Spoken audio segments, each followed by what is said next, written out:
First domestic silverware of the Scottish season will be handed over at Hampden this afternoon. Kilmarnock chasing a first trophy since the Scottish Cup win of '97.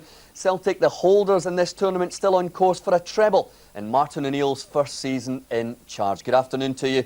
A major occasion for both sets of players and supporters here at Hampden Park today. And all the build-up, the match itself and the aftermath of this year's CIS Insurance Cup final exclusively live here on this channel. You don't want to stray too far over the next few hours. We'll also be showing you all of yesterday's Scottish Premier League action before the big build-up begins. After that, though, it's all about the CIS Insurance Cup. Kilmarnock against Celtic.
Yeah, remember details of everything happening on ScotSport at our website, scotsport.co.uk. And joining me here at Hampden, a couple of ScotSport stalwarts, Andy Walker and Mark Hateley. Andy, just reading all the previews in the newspapers this morning, not many people tipping Kilmarnock today.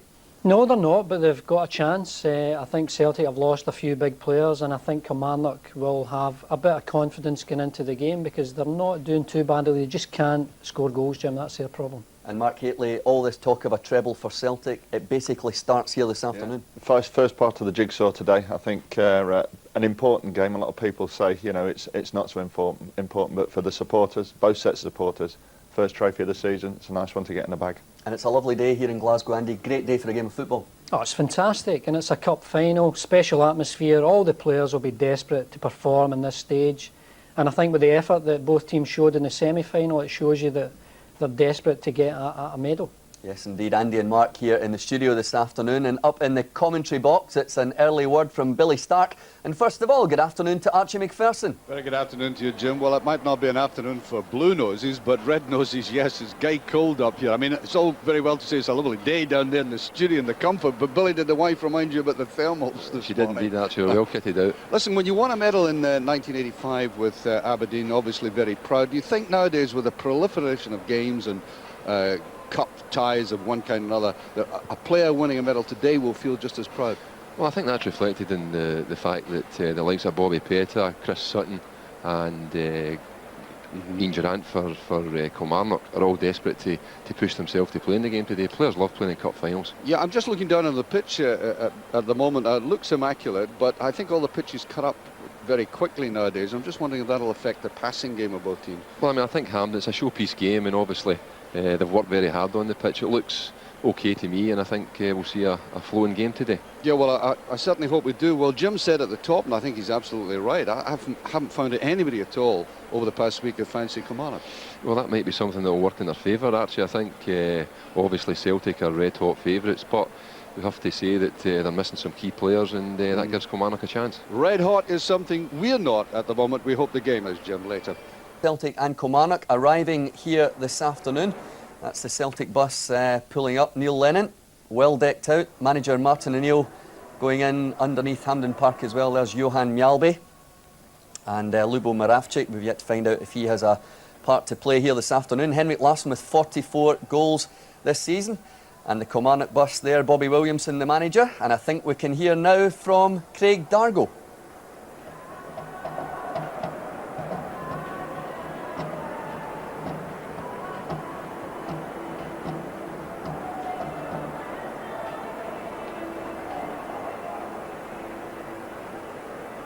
What's the build-up been like?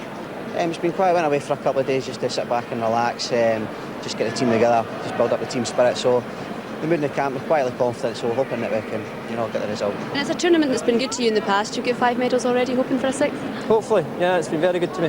Hopefully I can do a turn for the Kilmarnock Friday and obviously for Kilmarnock. And hopefully now, as I say, we can come out and top. And do you know if you're playing yet? I've just found it, yeah, I've started, so I'm pleased with that. It's a good boost for me after being out for so long. And you should have a great support with you here as well. Hopefully, yeah, I think it's about 15,500, so that'll be great. And hopefully now, as I say, they'll have a lot to cheer about Andy again. Well, good luck to you anyway. Cheers. Ian Durrant starting the match, Andy, we did expect that. Yeah, it's a big boost for them because he can spot those passes, and if Dargo's playing as well, he's very busy up front, and that could just be the combination that Kilmarnock are looking for to get a goal. Yeah, we did expect Durrant to start. He has been out for a while though, Mark. You think he'd last 90 minutes? Well, if he lasts 90 minutes, I think if you're looking to get a good 70 minutes from him, then I think Bobby will be pleased with that. I think Dargo will be happy he's playing. I mean, as Andy just said, he spots a pass, very positive with his passing, and great for forwards to have them sort of players, playing in the side. Yeah, and apologies to you if you didn't hear the start of that Craig Dargo interview. I think we had a slight sound problem here. Quick break right now. The rest of yesterday's SPL action to come, and then the big build-up continues to Kilmarnock versus Celtic. We'll be right back.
Yeah, that's how they got to the final, and a warm welcome to Hampden Park this afternoon to viewers all around the world who've just joined us for our live coverage of the CIS Insurance Cup final between Kilmarnock and Celtic. Team news coming shortly, but time for us to turn the spotlight on the two managers today. The man who's turned Celtic around in a moment, but first to the Scottish Premier League's longest serving boss, Bobby Williamson. Here's Katrina Harvey.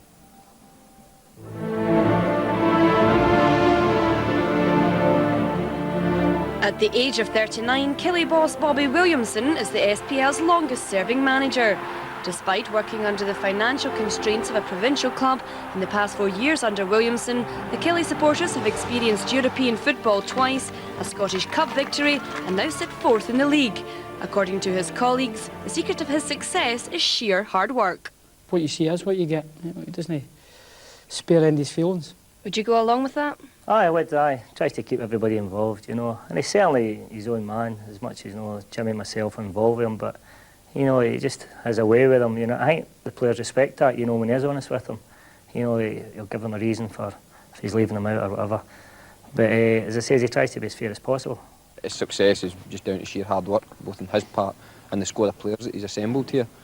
I think everybody's got the utmost respect for him and the achievements he's got here. I think what Bobby's achieved at Kilmarnock is just absolutely remarkable.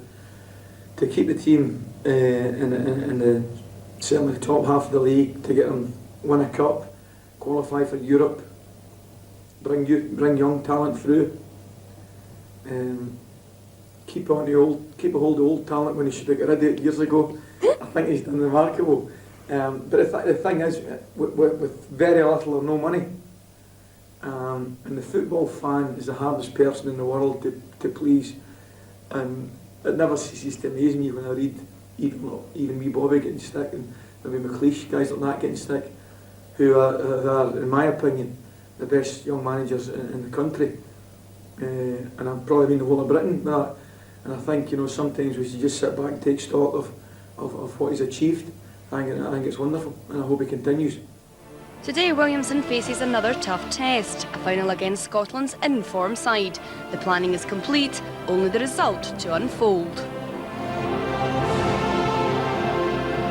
Katrina Harvey on Bobby Williamson. Well, Andy Walker and Mark Hateley with me here in the studio at Hampden Park today.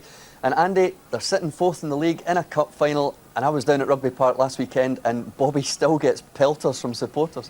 Yeah, I was there as well, and it's just the pressure brought upon by the success that he's had. I think the expectations now of the Kilmarnock fans are just so much greater, and Bobby's got a hard job keeping up with it because he has been so successful with it. Well, we've seen the two managers this afternoon profiled already, and just a couple of minutes ago Bobby Williamson and Martin O'Neill spoke to our man Peter Martin. Well, Martin and Bobby, the hype is almost over surrounding this cup final. Obviously it's all about events on the field now, Martin. Yeah, I'm looking forward to the game. I'm sure Bobby is as well. We've got Wednesday night out of the way. It's a wee bit costly for ourselves, but even so, it should be a really good game today. I'm sure as the final approaches now, every Celtic fan will want to know the team news. Have Chris Sutton and Bobby Petter made it? Yeah, Sutton and Petter are both in anyway, and we'll take it on from there. You know, it doesn't really matter about match fitness now. They wanted to play in the final. Obviously, they don't come around too often, so an opportunity for them. Let's give it a go. I notice all the players are wearing some lucky heather. What about yourself? No, I've gone superstitiously the other way. Steve Walford and myself are full of superstition, honestly. So I wonder if we get up in the morning, to be perfectly honest. But it was to do with the fact that we wore it one other occasion and lost a game, so that was all. You know? Bobby, obviously your team goes into this match with all the favourites and the bookies especially fancying Celtic. Has that worked in your favour, trying to motivate the players? No, the cup finals motivate them anyway. They're professional players. They want to play against the best players and the best teams in the league. And Celtic are up there and they've got the best players, so hopefully we can give a good account of ourselves. I mentioned two key players for Celtic, but two key players for Kilmarnock, obviously Ali McCoist and Ian Durrant. What can you tell me about your team selection? Well, Durrant will start the game and McCoist will sit on the bench, and hopefully if things are a bit tight with 5 to go, we'll throw him on there and see what happens. A lot of people are looking at the game and they fancy Celtic, but what have you said to the players, obviously in a final? You don't want them to get over odds. No, I'm sure they won't. You know, I'm just hoping to give a good account of ourselves and do ourselves justice. Go out and give Celtic a game and hopefully go that step further and actually beat them. No superstitions here, you've got the lucky heather on. Is that what that's for? Luck? I just looked the part. Bobby and Marston, thanks for your time. Thank you. What can Kilmarnock do to beat this Celtic side? Well, can go out there and enjoy it. I was just saying. You have to do more than that. No, surely. you go out and enjoy a cup final. I mean, the last time it was 39 years ago there was in this cup final. The fans, players are like, go out, enjoy the game, take part in the game. If everybody takes part, they have a chance. Cup finals are one-off games. I mean, form is out. Everybody's got a chance. The underdog has a chance. If they go out and enjoy it and do themselves proud, then they'll have a chance. He thinks they'll have a chance, you don't. No, I don't, but I do think they'll have to compete. I think in midfield they've got Gary Holt in there who's got the strength and determination to compete with Celtic, and I think it is a boost to have Ian Durrant, but he's got that craft that can create a passing movement and he can thread it through the eye of a needle. So I think they do have a chance, but they have to compete and they have to start well and they have to compete in a physical sense with Celtic, because too often Celtic run over the top of teams. And I think Kilmarnock will be very determined today. And Mark, we mentioned earlier in the programme that the stick that Kilmarnock have been taking when they're playing at home at Rugby Park, and yet a few weeks ago we saw them come here to Hampden, admittedly St Mirren, but put up a great performance. Absolutely. I think everybody's got to put everything in perspective and look at the whole picture here. What Bobby's doing, cup finals, playing in Europe, fourth in the league. under, you know, with no cash hardly at all to spend. The club has come on leaps and bounds in such a short time, and I think, you know, everybody should appreciate what Bobby's actually done for the club. Yeah. There'll be about 12,000 Kilmarnock fans here, Andy. They have to make themselves heard for the players' sake. Yes, they didn't sell all of their allocation, so it gives the Celtic fans even more chance to make noise. But I think the Killie players will enjoy it, Mark, but I think they'll enjoy it even more if they perform to the peak of their ability and give themselves every chance of winning the thing. Is it hugely important, Mark, that if Kilmarnock are going to win this match today, that they score first? Because you would think if Celtic get their noses in front, no stopping them. No, if they can keep it at 0-0 for a long period, get through the first 20 minutes, then they will grow in confidence. I mean, Craig Dargo up front, bags of ability, lots and lots of pace. With players in the side such as him, you know, with the pace up front, you have a chance. If they can keep it at 0-0 for a long period, then their confidence will gain. OK, guys, we'll hear more from you at half-time. And after today's game, you'll be able to join in our website chat room with commentator Archie McPherson. Again, you can do that by logging on to the Scotsport website. Also in the commentary box this afternoon is Billy Stark, and we can join him and Archie now. Good afternoon again to Archie. Very good afternoon to you. Well, you know, I sense something from the vast majority of the supporters here, of course, are the Celtic support, that this is not just a cup final. This could be the start of something very big indeed. And if you delve back into the history, it was Jockstein, of course, who got his first award here in the stadium at this stage of a League Cup. Now, just wondering, Billy Stark beside me, if expectation of a treble sometimes puts a little bit more burden on a team like Celtic and indeed Rangers when they were going for it. Very much so, but I'm sure it's pressure that they would rather have if you compare it to last season, actually, where, you know, they had such a dismal season. Rather that than nothing, yeah. Yeah, so I mean, that's the type of pressure that players want, appearing in cup finals, and of course with the Old Firm, there's always pressure on to win cup finals. Well, as usual, there's a marvellous atmosphere inside Hampden Park. A lot of people, given the comparison, the stark comparison with Ibrox and Celtic Park nowadays, bigger stadiums and different in style, feel that there wasn't the same atmosphere in here. But all you need to do is get enthusiastic supporters inside here and they do the job for you. Billy, it's building up. It is indeed, yeah. I mean, obviously a cup final is a showpiece at any stage of the season, and I think Kilmarnock and Celtic both deserve to be in the final. They've not had an easy route to the final by any manner of means. I think I mentioned earlier on my concern about the pitches and the difficulty of a cutting up pitch, playing the passing game of football, the fluency that's essential to make it attractive. Now, this looks fine at the moment. I just hope it doesn't cut up too badly. Yeah, well, at that stage of the season where there's no growth yet, and we have the remnants of the games that have gone on this season, so I don't think it should interfere too much. I'm expecting an open game from both sides. Now, as per usual, we've had the intriguing predictions about who would play and where they would play. Well, we've got the Kilmarnock side at the moment, and Bobby, who rather favours the orthodox four at the back, has decided to take a little bit of a gamble, Billy. Yeah, well, it is. I mean, I think he's very much a 4-4-2 man, Bobby, and I know in the last couple of weeks he has tried the three at the back formation, and I think with the personnel that he has today, I'm pretty sure that that's the way he's going to go, and he's going to, as Andy said in the studio, he's going to match up with the Celtic formation. And indeed, there's a lot of experience in that team, of course. 4 of them played in a cup final, the Scottish Cup final, and then you've got Ian Durrant playing in his 5th League Cup final, so, you know, they're not minus experience in that sense. Not at all. I mean, Durrant obviously has the experience, but he gives them creativity in the middle of the pitch as well, and they've been struggling to score in recent times, and he's the one that can maybe unlock the defence. Now, Celtic have had the problems, but just have a look at the team they're able to put out, which does show you maybe Martin O'Neill feels he still needs depth to the squad, but that's still a pretty strong team. It's not far off the team that has been performing this season. I mean, the likes of Moravcik, who obviously has featured quite prominently this season in terms of substitute appearances. So, you know, I don't think it looks a weak Celtic team by any manner. I mean, there's obviously young Healy coming in, I think, to run the right-hand side in place of Agak, and Bobby Petr, having been out with injury.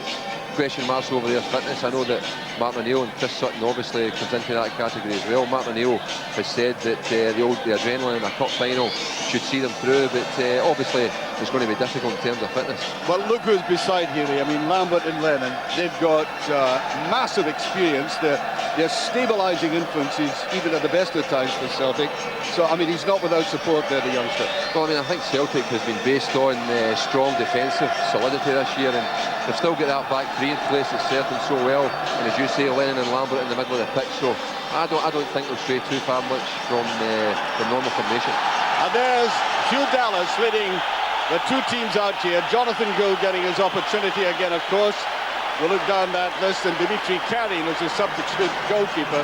I think that was mentioned in the studio. Very colourful setting indeed. And by the way, we've been handed the official description, which is rather like the catwalk description for both jerseys today. Killie, we are told, is navy blue edged with burgundy trim, and Celtic, wait for it, gold with petrol green trim. Petrol green, that's a new one to me. Sounds environmentally friendly, that, but I think Celtic are not going to be as benign as that.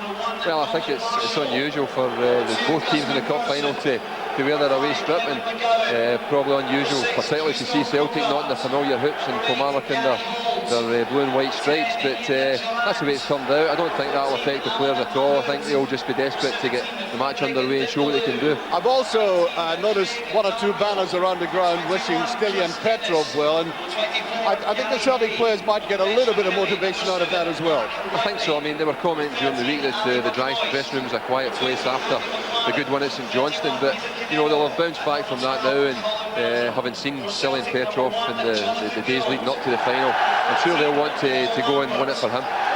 Well, I watched Kilmarnock 3 times over the last 3 weeks, and they played some very good possession football. The trouble is they seem to have lost the whole object of the exercise. That's putting the ball in the back of the net. Of the last 5 games, they've failed to score 4 times. Well, having seen a bit of Celtic this season, I think that teams have tended to do that. And there's Hugh Dallas, the referee for today. I think by common consent, the best referee in the country, although controversy follows him very much. He got out of Italy with the Milan fans barely giving him time to say arrivederci because of the controversial decisions he made, but he is courageous, that's for sure. He sticks to his guns. And listen to that cheer going up from both sets of supporters. Vast majority, of course, supporting the Celtic team here. And then is Ian Durrant, bags of experience, of course.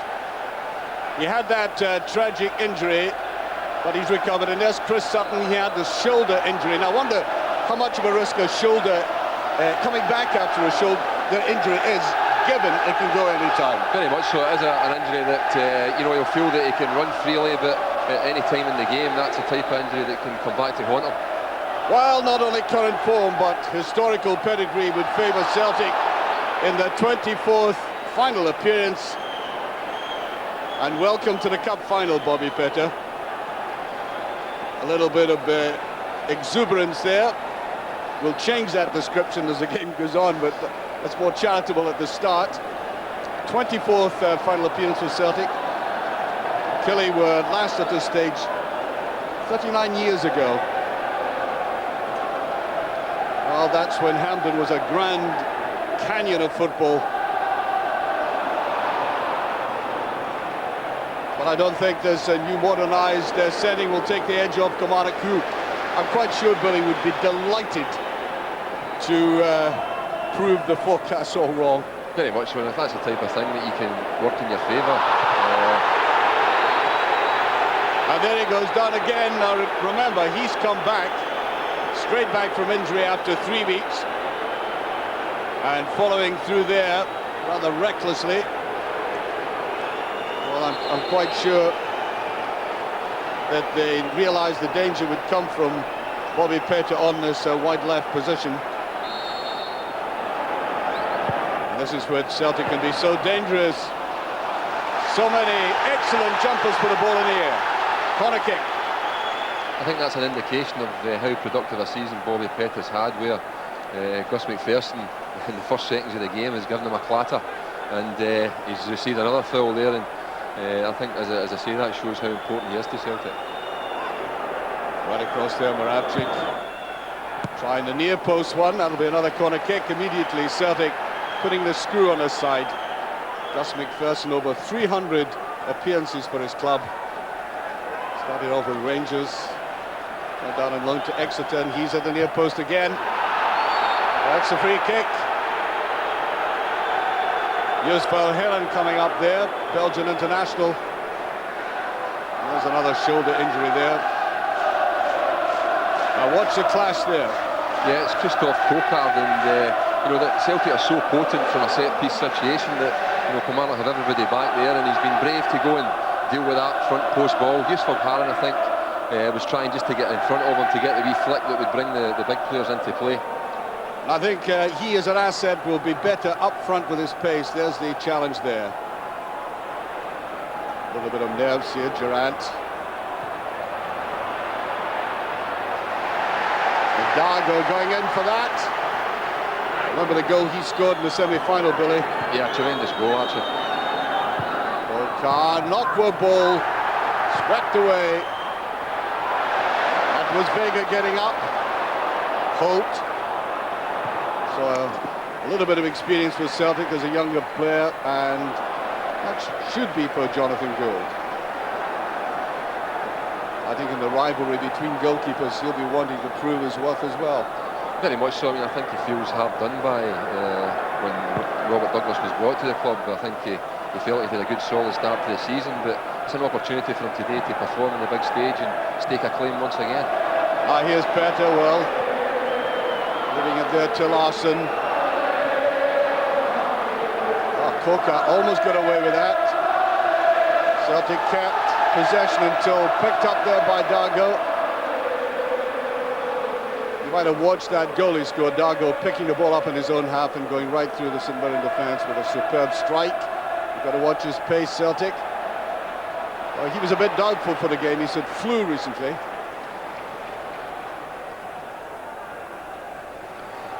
Vega.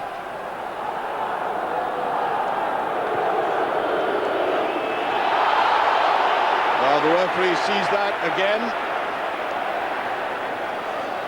Free kick. Well, the challenges are hard, to say the least. 44 goals he's had this season. He's after another one. Killie tried to go in there. Just stroked away. That long one, trying to get it forward. Now Petter. Meldrum.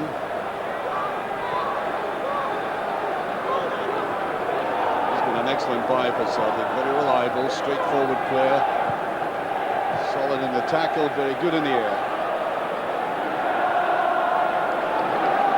And watching this game, the way that Lennon seems to sense the important little positions on the field. He does, he senses danger when it appears for Celtic. That's a good run forward, Healy. An enticing ball there, and you could see how dangerous Larson was as they came forward, but that, I think, is a kind of clutch that will give a goalkeeper confidence. Yeah, I think it's exactly what any goalkeeper in a cup final would ask for, is a chance to come and take a cross confidently, as Gordon Marshall did there. I think it's interesting, we spoke about Kilmarnock matching up with Celtic, and that's exactly what they're doing. They're trying to play Christophe Cocard in an area that will break up Celtic's back three. Craig Dargo up there in his own, and as I say, Cocard trying to find wee spaces that he can get on the ball. Henrik Larsson very close to the line. Moravcik.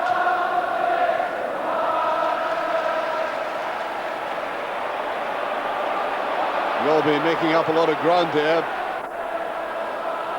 Kilmarnock simply backtracking, getting players behind the ball.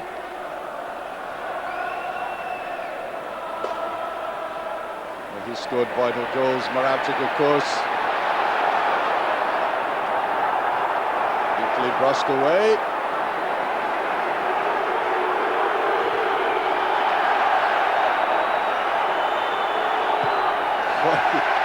He did that very well, calling on all his experience. Still can't clear the ball effectively. And are glad to put it almost anywhere. Oh, by Vega. They're spreading out well, Kilmarnock. That's a decent ball forward. Cocard, Vega with him. Forced to put it back to Gus MacPherson. Deeply around, Cocard going in here. Can it be put back? That's a lovely move by Kilmarnock. Try to slip it back inside to Cocard, who started that. I think the referee's whistle couldn't be heard by some of the players. The play is going to be pulled all the way back, almost to the halfway line. That's the Freddie Dindeleux, I think they're going to have a word with him. Yeah, that's the problem that teams have. Larson's so mobile, he gets about the whole width of the pitch. And once he gets into a wide area, he's very positive and looks to run players. There's a booking. Freddie Dindeleux, the Frenchman.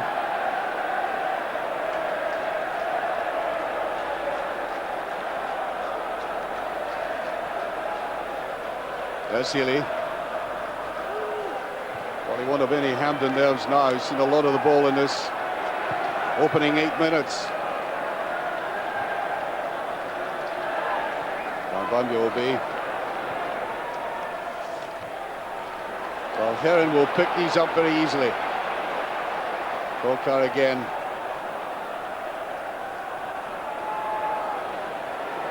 All played far too quickly there by Alan Mahood. There's got to be a little more composure than that.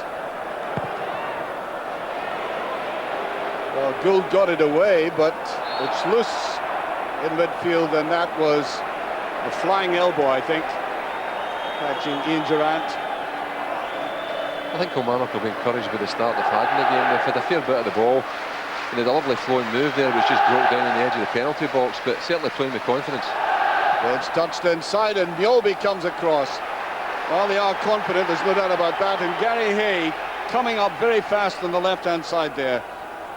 Johan Mjolby has been going through a season with injections, pain-killing injections, which may be required on the other side by Hay there after that clatter. Bit of wrestling going on the touchline. That's the other thing that Ian Durrant brings back to the team is a set-piece delivery. Of course, from which Celtic are so potent, but Durrant's very capable of putting a killer ball in there for his front players to attack. Well, they're preparing carefully for it. And it goes and just touched away by Vega. Well, no inhibitions about the way Kilmarnock are playing in this game, and I think Bobby Petta is finished. I think the groin has gone. And there's nobody in the middle there for Kilmarnock. The wasted ball as Petta lies in agony. Exactly 10 minutes gone, and we have the most serious incident of the game so far.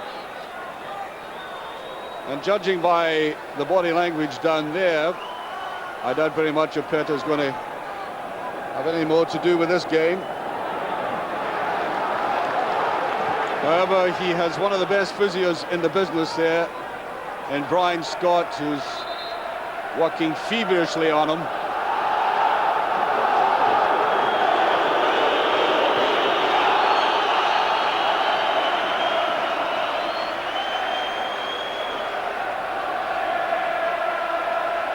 There's McGowne. Yes, it looks to me as if Craney's going to come on. Gould taking it first time.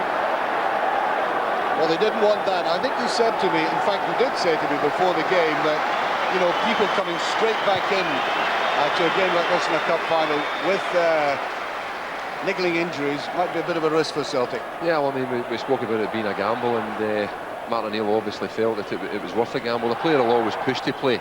But unfortunately, it's one that's failed to come off for Celtic. He saw a bit of the ball early on and took a couple of hefty challenges, Bobby Petta. But in that occasion there, it was really just a case of, you know, he overstretched, and that groin that's been troublesome has gone again. But what an opportunity for young Stephen Craney to come on so early in a cup final. Well, Craney has a marvellous left foot. Remember, he came on as a substitute at Celtic Park once when we were doing the commentary, and within 30 seconds he took a free kick from about 35 yards. Almost took the crossbar away, and a free kick to Kilmarnock. Played down the right-hand side to MacPherson, and I think the referee will have that retaken as Celtic are about to make the substitution. On comes Stephen Craney.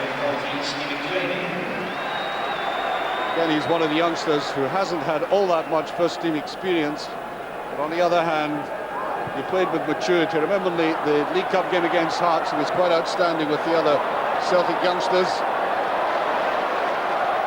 Moravchik.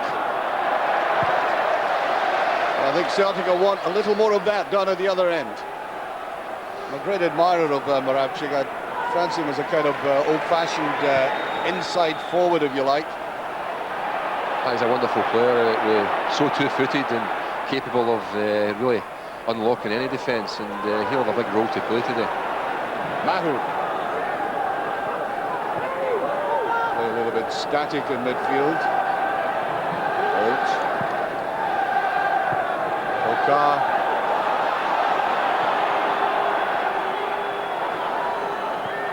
There's MacPherson. I think all he wanted to do was get rid of the attention of Craney. Now, the thing I mentioned at the start is I watched Kilmarnock.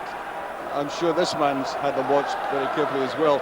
They played a lot of the kind of football we've been watching there in the last 30 or 40 seconds, and still not able to penetrate a defence. Well, they are very neat and tidy in possession, but of course you need to have the cutting edge, and that's the wee thing that's been missing. Dargo, I think, as I say, is going to be important to give them the legs up front, and of course Cocard and Durrant are fine footballers. Well, Killie should get back to this. Gould, no margin for error there. Oh, just a little bit too neat and precise by Celtic in midfield at the moment. Durrant.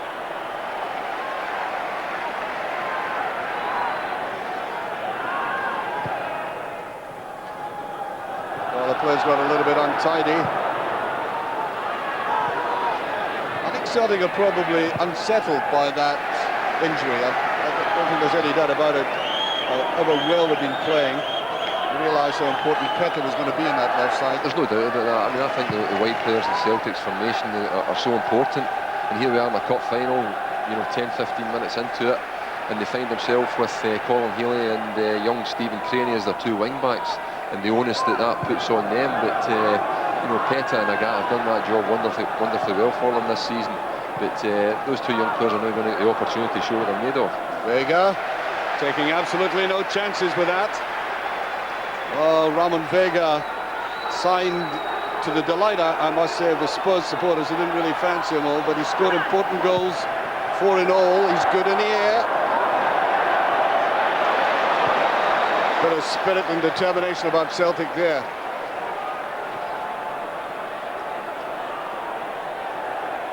Ball just in play.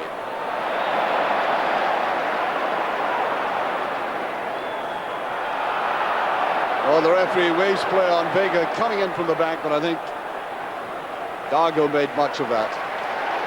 I think the encouraging thing is that Kilmarnock are getting players into the penalty box. On that occasion, Hay is the opposite wide midfield player, and Alan Mahood getting into the penalty box as well. So when they do get it in wide areas, they're going to commit bodies in there, and that's the way you'll create chances and score.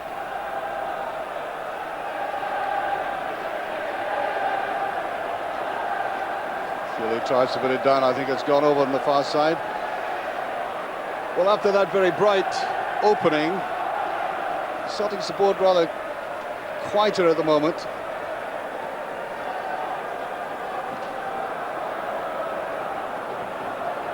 Lambert.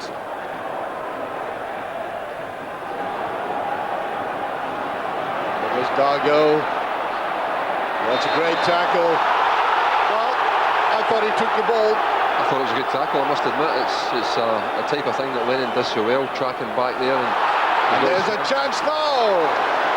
Ball swept in, and I think just to my right-hand side, And that expression by Cocard will reveal it. The flag was up.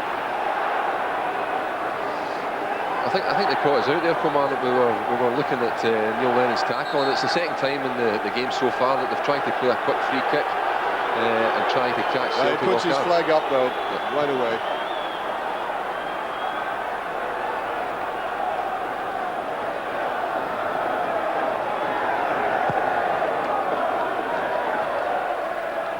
All the way through, Larson after it.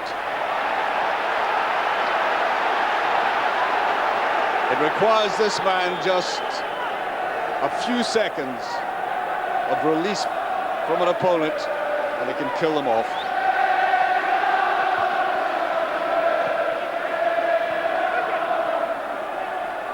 There's Lennon.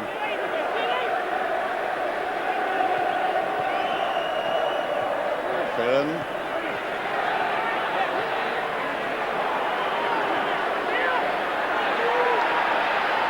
Picked up by Bulgarian, he's striding forward. Tried to play a little 1-2, and I think a free kick. This could be heaven sent for Lubo Moravcik. Well, I think Larson himself might almost favour a go here in this position, but given as Valharan went through there. It was a great drive and run from Valharan, which shows you that Celtic are going to commit players forward as well, and you know, he went to try and get the return pass from Larson there, and was blocked out of it. Well, both of the two men I was speaking about have that 30-plus yards.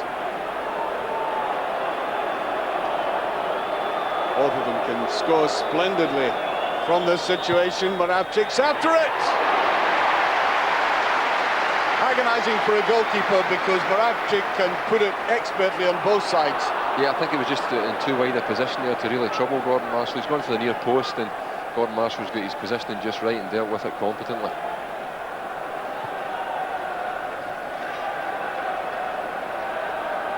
Yolby. A lot of height in that. Sutton tried to lay the ball off. He was complaining to the referee there. Durrant. And again. Kilmarnock have been spraying the ball about well. Nobody in the middle for them with that kind of height, though. Well, they don't even have Paul Wright on the bench. Yeah, that was a wee surprise. Bobby was talking during the week about maybe having to leave out a bigger name player, and Paul Wright's the one that suffered and is not even stripped today.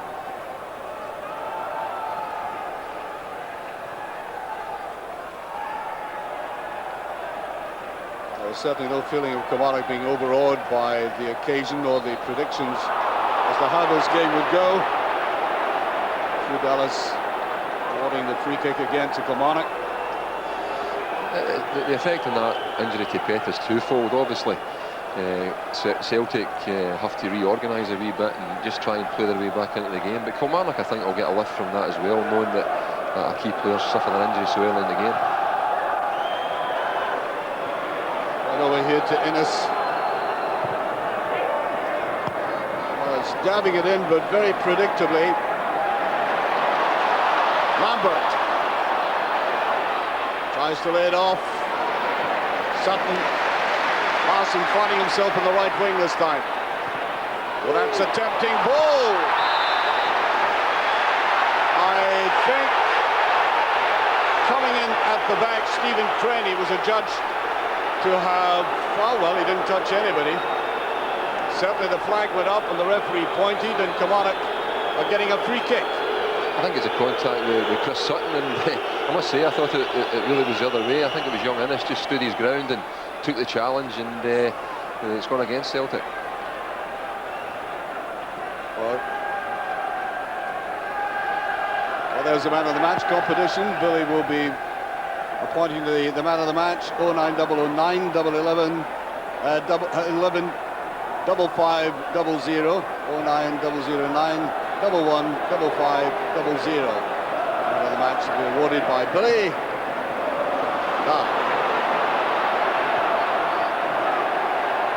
Almost laid it to the side. Good covering by Yolby. Yolby, who can play anywhere in central defence.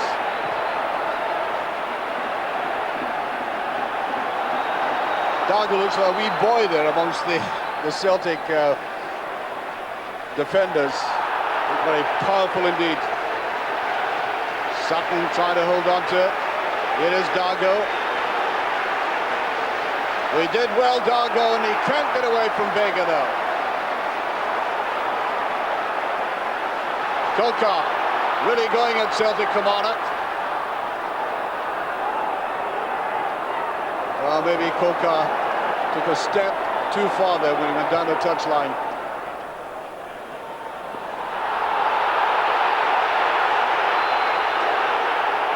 Well, Larson was back at his own half that time.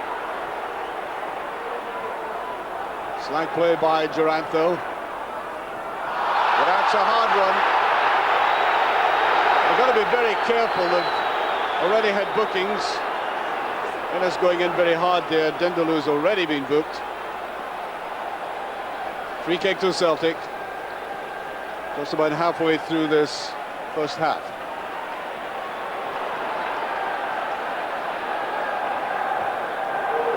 Well, much too obvious by Milby.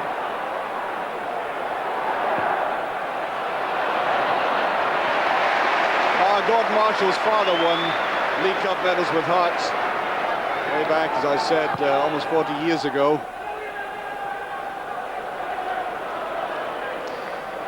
I think looking at young Dargo, he is very slight, and it's part of the problem that Kilmarnock have. Even though they do commit bodies into the penalty box, Celtic are so big and strong in there that the only one with any kind of physical presence arriving there will be Gary Holt.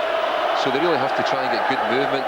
And Dargo's the type that can do that, maybe getting across the front post and getting in front of defenders, and that's what he has to concentrate and do. But I have to say that sometimes players are particularly suited to playing on the Hampden pitch, and young Dargo looks as if that's the case with him. I remember Joe Miller, an old colleague of mine, who always seemed to thrive in the Hampden occasion. Well, that was placed all the way down, and I think Larson might be injured as Wilson wants a little bit of movement in midfield. Well, Larson is limping slightly. I think it's going to be all right.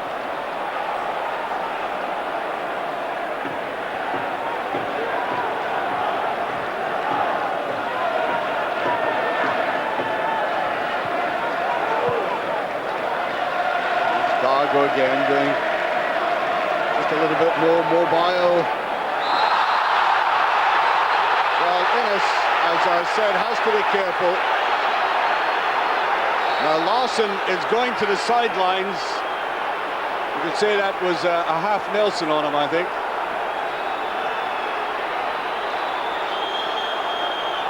Well, he's had one or two fouls against him since the start of the game, but in that situation there really is no excuse for it. In that formation, you find inevitably that one of your centre-backs will be in a wide position, as he was there. And you're really not looking for him to be too clever. And meanwhile, Henrik Larsson is getting attention to that knee.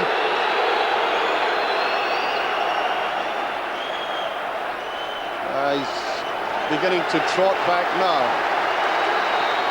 I don't think he was too happy with that. He might be slightly pained. Well, no challenge there from Celtic, which is unusual.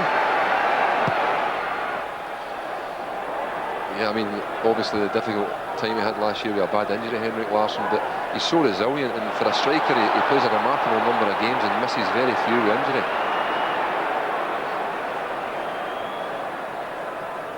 Good done there by Hay. Not all that much fluency as witness that pass there. Here's Cocard. That's a bad ball by Cocard. He's got to come back and retrieve it. Played again out to Craney, the substitute. Larson with that typical dummy of pace, and Moravcik, you could tell right away he was going to pull the trigger there. Yeah, it was a good situation for Limo Moravcik. We've seen him score from that type of position so often. This time he gets a decent strike on it, and it bobbles just in front of Gordon Marshall, but he takes it quite comfortably. Well, the ball being given away liberally by both sides. Here's Milby.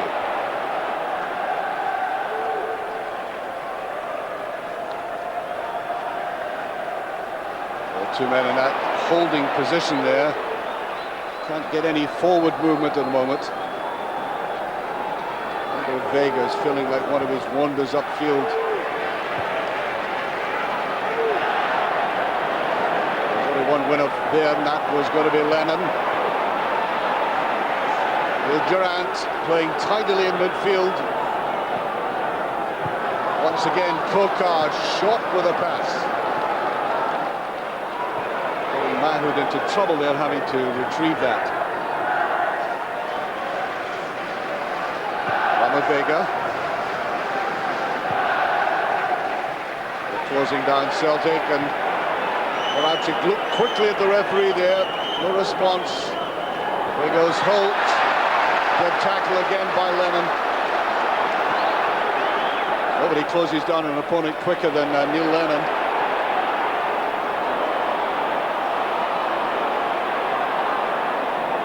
Celtic moving forward very cannily.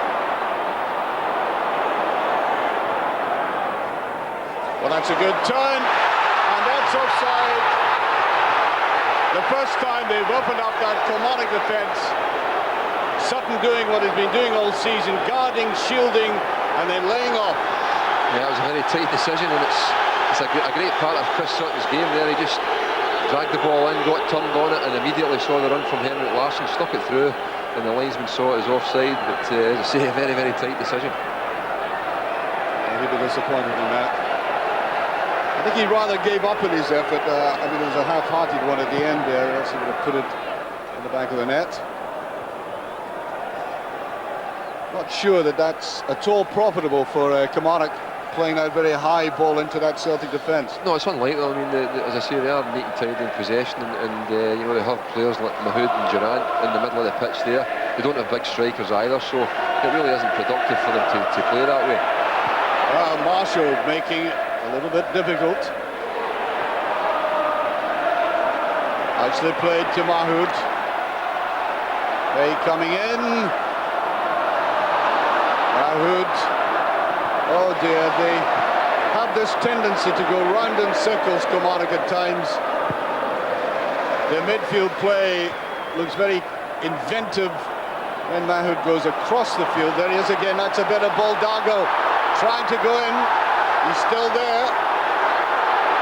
Kilmarnock players flooding into the box. Poor ball across there. Cleared eventually by Lennon. And he calms the storm down as he usually does. There's no free kick. Holt coming forward. Little ball played through.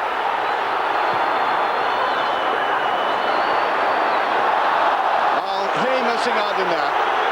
You can see that Kilmarnock, from the moves they're making, really lack a target man or a real out-and-out striker. Yeah, that's obviously been their problem, but I must say they're working very, very hard. They've changed their formation today, obviously, and they've come to terms with that very quickly, and Celtic are not getting a minute to settle on the ball.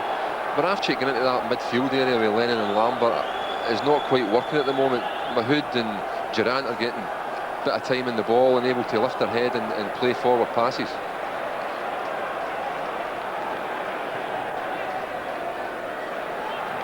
Voracek.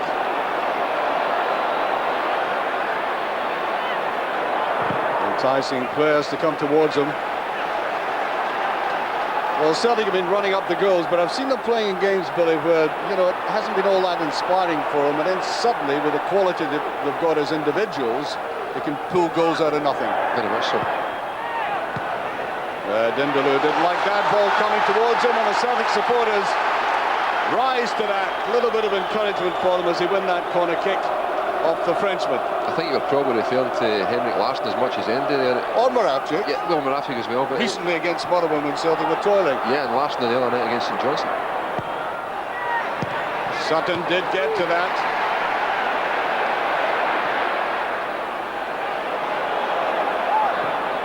Well, that's a better tackle on him all the same. Cocard came back very well.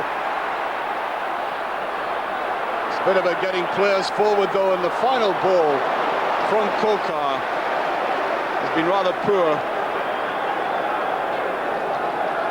He's not been very kindly in his expressions there, Bobby. I understand the frustration.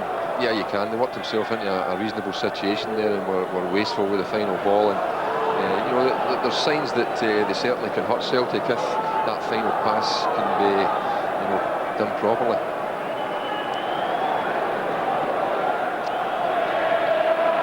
A very studious demeanour there of Lennon when he's on the ball, just playing it carefully. Moravcik. A beautiful play by Moravcik. Can he get it across? He can! And just shuffled away. Well, that's exactly what I was talking about. He's hardly been in the game. A little double shuffle, and he almost gets through. Yeah, it was super play by Moravcik. He just sold a wee dummy and got through between the two Kilmarnock players. Bobby will not be too enamoured by their defensive display there, but right to the byline, and unfortunately the cutback. There's the corner, and Marshall with Vega at his back. Very clean clutch there by the keeper.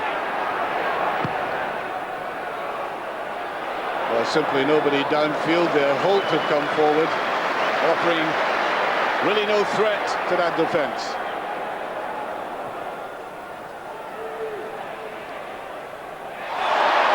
Well, Dindeleux came right across him there. Now, he has to be very, very careful. Under any other circumstances, I think the referee might have produced the yellow card for this, although in that slow motion replay, not maybe as bad as it first appeared. Yeah, I agree. I think when you see it in slow motion, obviously the referee doesn't have that benefit. Henrik Larsson went to ground just a wee bit easily there. It's fair enough. I mean, it's a forward in a threatening position, and he's committed the defender to make the challenge, and he's gone down. Oh, this will be swept in. The really vicious in swinger, and Marshall leaving the ball behind him. Well, he gave that defence the collie wobbles, and I think his manager cardiac arrest. He seemed to have it.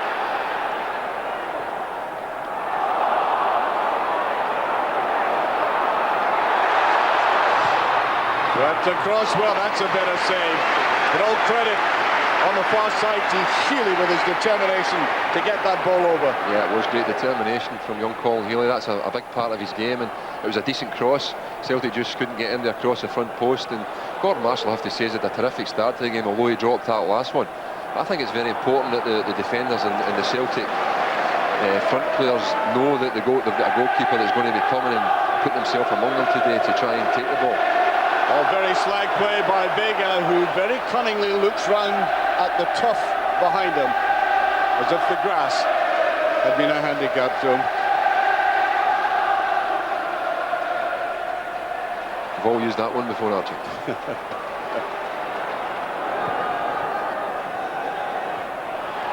There's MacPherson. That's a great clearance there.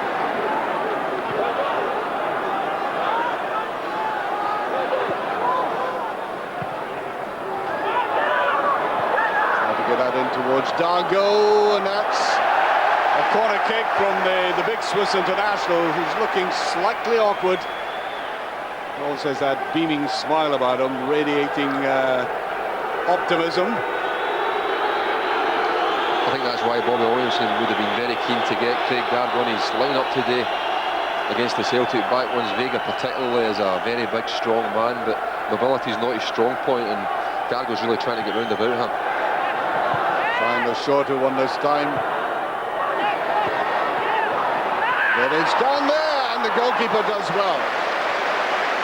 Just about to say, Bobby, I'm never quite sure what the benefit of a short corner kick is when they just simply play it down. There's Larsson going in.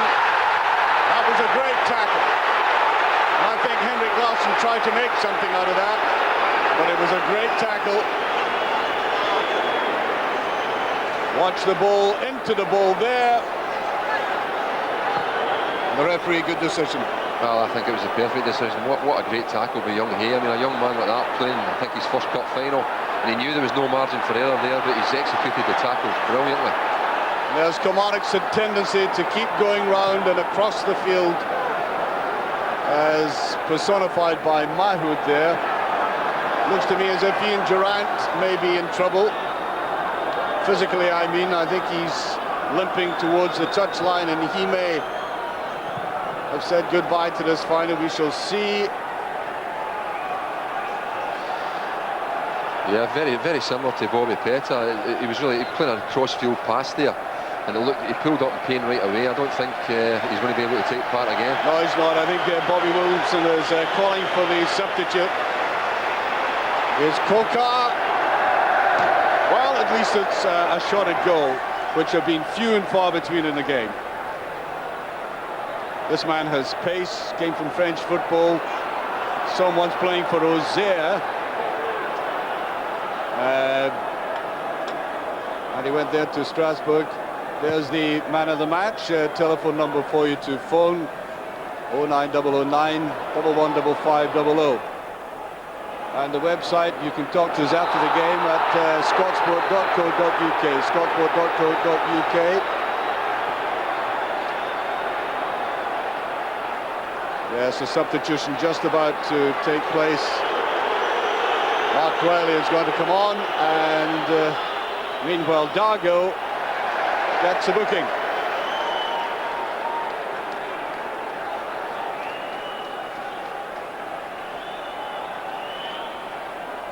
Here's Mark Reilly. Solid player, Mark Reilly. Interesting change that. I mean, he's got one or two options, Andy McLaren as well, but I think Bobby Williamson will be very pleased with the way his three midfield players have been in this game, and I think that's why Reilly's got the nod. Touched across there. Well, Tommy Burns will know all about him. He played down at Reading with Tommy Burns, Mark Reilly. Belso boy came originally from Motherwell.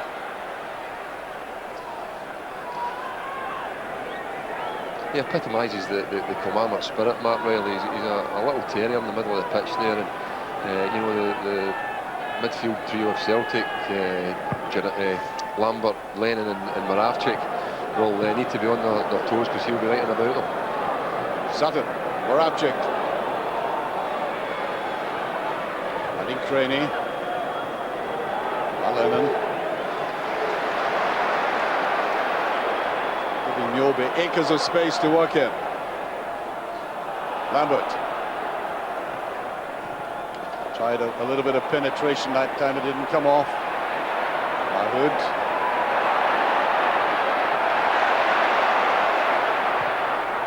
Down the line it goes, and I think that'll be Kilmarnock's ball. Well, I'll tell you what, on that far side, Colin Healy's playing with great relish. He seems to be enjoying this.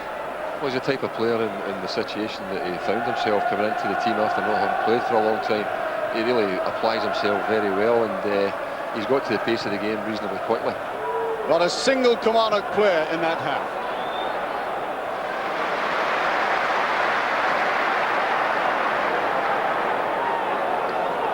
Of course, Dargo with his yellow card, of course. Yes, the whistle will go for that. Challenge by Holt. Free kick. I'm glad to say the pitch hasn't cut up all that badly.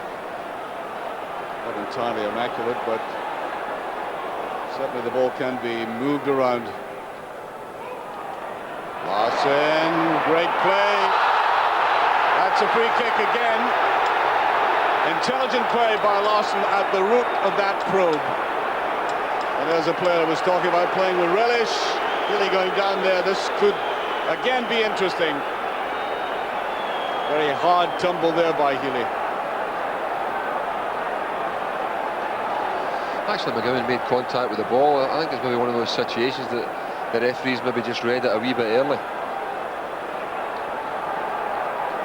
Third yellow card. That isn't the boy who's come on as a sub. The great left foot of his. Well, it was close to that near post there. As I said about him, I once saw him taking the crossbar away. He was only on for 30 seconds. You can really hit them hard. Yeah, I think one or two people in the stadium thought for a moment that had gone in the net there, but they certainly had Gordon Marshall scrambling, and that's one of Craney's specialities as well, is that he can, you know, put good balls in target from free kicks. Well, another yellow card so far. We pointed out already 3 for Kilmarnock.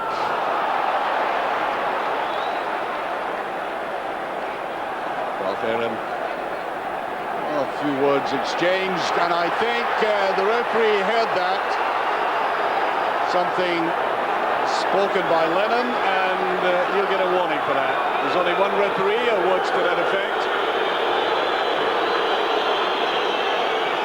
Nice body language, that. I mean, I don't think it leaves anybody in any doubt what he means. No, Hugh Dallas does come down very hard on players who give him some verbal, and he was quick to come down on Neil Lennon there.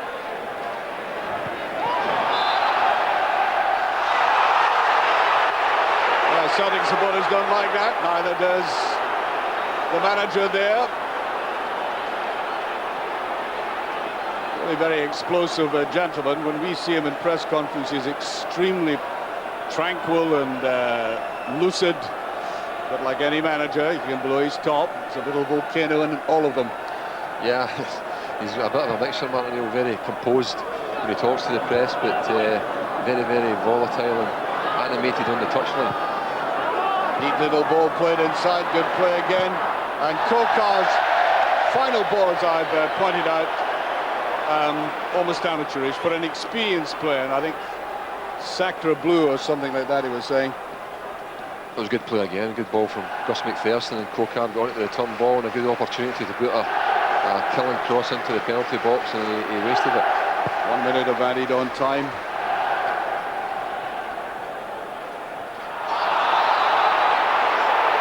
Yes, I think Innes has better be careful as well. I mean, I think they do appreciate the danger of this man, but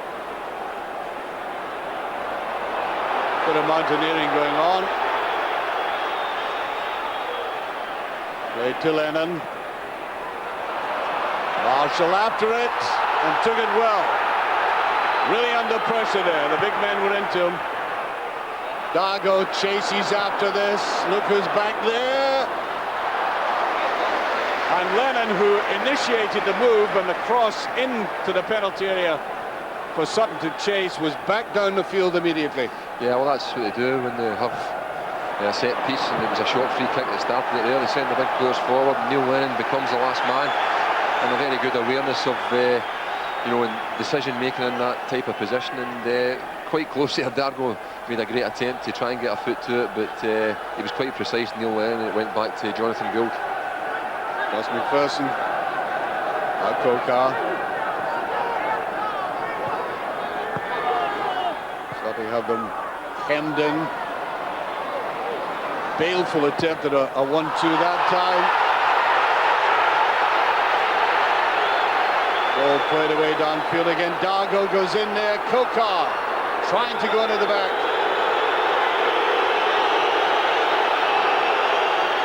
Well, I think that loud roar there was Craney seemed to be taken very late.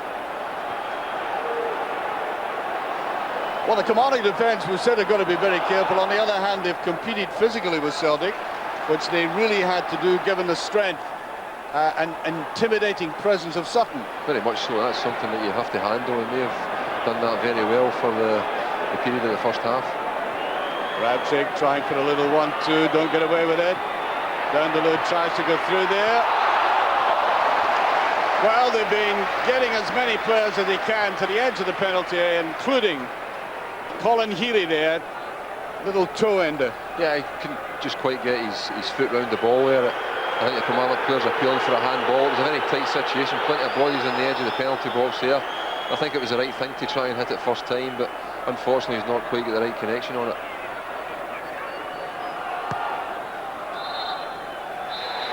The first half comes to an end. There's no scoring in this game yet. A cup tie that's been blighted by injury.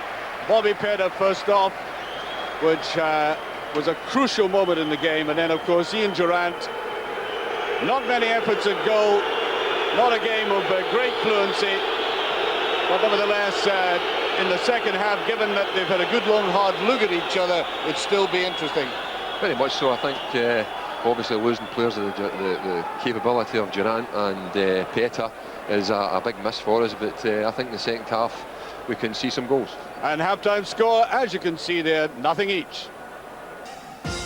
Welcome back to Hampden Park. It's goalless at half-time between Kilmarnock and Celtic. Andy Walker and Mark Hateley watching that first 45 minutes with me. Andy, what did you make of it? Did you think perhaps Kilmarnock had the best of that? Absolutely. It's not often Celtic are out fought, especially in the opening half hour of any game. But I think Kilmarnock have won that battle, and you know, they really pressed Celtic very high up the pitch, and I think they've had all the better chances. Kilmarnock did have a great start to the game, Mark. Yeah, they set the tempo of the game. As Andy just said, they pushed high up the pitch, kept a high line in defence, and I think they've been the better of the sides. And I think Bobby Williamson were in there a happy man. And after 15 minutes, Andy, they almost stole one, the quick free kick through to Cocard. Yeah, they did. I think the delivery from the free kick was a good one, because I think they have to, you know, you have to fire in a ball. Celtic have got defenders that are just so strong, and I think with Dargo and Cocard, you need a good delivery so that they can get a chance to get across their marker and at a good height for them. I know he didn't score, but he looked onside from our pictures. It was, for me, it was a spot in line, but you know, the linesman's there, he sees it and how he calls it, and you know, unfortunately he was good but called offside. Yeah. Young Stephen Craney had to come on for Bobby Petta, and a nice move involving him and Larsson, which led to Moravcik having a chance, Andy. Yeah, it's a big occasion for Stephen Craney to come on and play, and the gamble with Bobby Petta didn't work, but he's shown up well. He's been clever in his passing, and the shot here from Moravcik was, I thought, well handled by Gordon Marshall. I think the keeper didn't really have much to do in the end, Mark, but a nice move. Yeah, he's not had a lot to do, but what he's done well. He's come for all the crosses. He's taken the majority comfortably. Had a little faux pas with one of them, which he dropped in a melee of players. But apart from that, he's been untroubled. You know, people always talk about the Sutton-Larsson partnership. Sutton sets Larsson up here, but it's called offside. Yeah, it is. Celtic were just coming into the game at this point, and the touch from Sutton's a very good one. Larsson through and goal, and I tell you what, that was very tight. Very, very tight indeed. I think when we see it again, Mark, what do you make of it? I think that's two bad decisions, the Cocard and this one. I think he's level, the same, but fortunately for Kilmarnock, the linesman called it. Yeah, and I think, to be fair to Larsson, he'd given up by the time he was going to take the shot. It wasn't a full-blown effort from him, but I think he was definitely onside there. Fantastic chance for Moravcik late in the half, which he created for himself, Andy. Yeah, well, it's a bit of genius, and he can do this. I think Celtic have to get him on the ball more often. You see here, he could play the pass outside, but he's jinked inside, and he's quite comfortable with his left foot to fire it across, and that could easily have gone in off a defender as much as one of the Celtic forwards. And Mark, Kilmarnock seemed to grow in confidence as the half went on, and a chance for them at the end again, Cocard. Yeah, that man has been lively. I think Dargo and him have been very, very lively up front. You know, they're chasing everything down, but this little chance came here, and we actually thought, you know, that that could have been a penalty. You know, if it had gone down, it was a close call. And what a tackle by Young Hay. Yeah. Beautiful tackle. I mean, he's timed that to perfection, and that'll give him a great deal of confidence. All the Celtic fans claiming for a penalty, but beautifully timed challenge. Yeah. OK, we have to take a quick break at this part of the show, but we'll be back with the second 45 minutes live. Team's just coming back out, Andy. They're missing Durrant. He had a great first 20 minutes. Yeah, I thought he was excellent, and he gave them that passing ability, retaining possession, especially in Celtic's half, and I think it's there to be won, and I think that's a blow to Kilmarnock, because I thought he had an excellent influence in the first half hour. But to be fair, Mark, we thought beforehand it was slightly unfair in Mark Reilly that he wasn't starting, so he's in there now, he can do something. Yeah, he's in there. He's got another 45 minutes, you know, to prove that he should have been in there from the beginning, but I think the way Durrant played first half, they'll miss him. Yep. Kilmarnock are already out. There are the Celtic players returning to the field of play. It's goalless, all to play for. The match will be decided this afternoon, remember, even if it comes down to extra time and penalties. Let's now rejoin our match commentators, Billy Stark, and first of all, Archie McPherson. Thank you again, Jim. Well, I wonder, Billy, if you're thinking about extra time. I just get the impression that Kilmarnock have done extremely well, but you wonder if they've done the very best that they can do. Because they move the ball around well, but they seem to have nothing up front of a cutting edge. Yeah, they'll be pleased. I mean, they had as much in the first half as Celtic, and that's given them a platform to maybe go and do something, but they do need to try and penetrate a wee bit more. And off they start, second half, having, I'm quite sure, delighted the very big Kilmarnock support away to our left-hand side. Took a little while to sell all the tickets, but sometimes wonder where all these folk go every Saturday down in Ayrshire when Kilmarnock are playing at home. We've got about 12 to 14,000 in there today. Celtic, no question at all about it that they've been affected by the Peta injury earlier on, and lacking that kind of width that Agat, Peta and Thompson gave them. They're having to accommodate that. On the other hand, Kilmarnock have lost Guy Durrant, and Durrant was playing very tidily in midfield. Durrant with that ability, very much like Lennon, more a forward-going player than Lennon, but very much like Lennon, reading positions very well. Larson almost getting it through. Dargo, that's a better ball put forward. Well, that was anticipated by Mjolby. Although Reilly's pass wasn't the best. Just a slight hesitation there.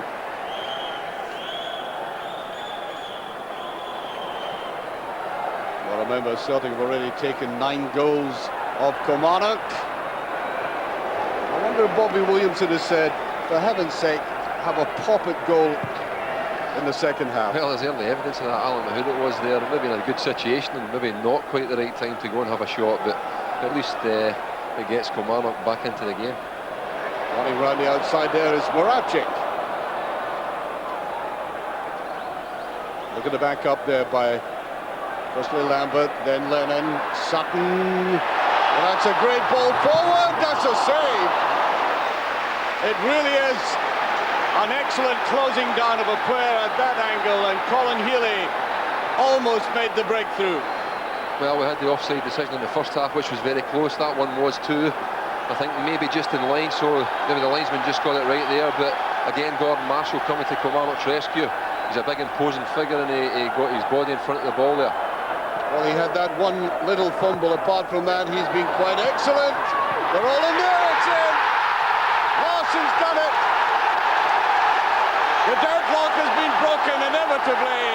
The man scoring his 45th goal of the season, and Hamden erupts in green and white as the Swedish international, in a congested goalmouth, finds a space to put it away. Well, once again, for Celtic, it has happened so often this season. They've got the breakthrough from a set piece. It was a short corner. Moravcik put in a good ball. The big bodies can pile in. And as usual, Henrik Larsson right on his toes there. Still a bit to do. Gets his body turned and puts it into the bottom corner, giving Gordon Marshall no chance. I think Gordon Marshall might have expected it to go just a little bit higher, but you know, he's got this tremendous ability to make himself invisible to opponents, even though they knew exactly his potential. That'll be a free kick to Kilmarnock. And now the familiar Celtic anthem about Henrik Larsson ringing round Hampden Park. There may be a slight downside to that goal for Celtic. I saw Chris Sutton, who was involved in the challenge, as the ball hit the net and they were starting to celebrate. He was holding his shoulder. He's obviously took a bang on it, and we'll need to wait and see whether he can continue. Swinging that in and lashing out at it.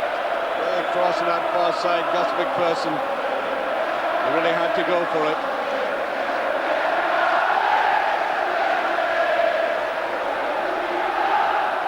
He's certainly one of the greatest finishers we've seen in Scottish football, Henrik Larsson, in a modern age where there is so much congestion in penalty areas and in defences. Great play by Larsson again, well anticipated by Healy.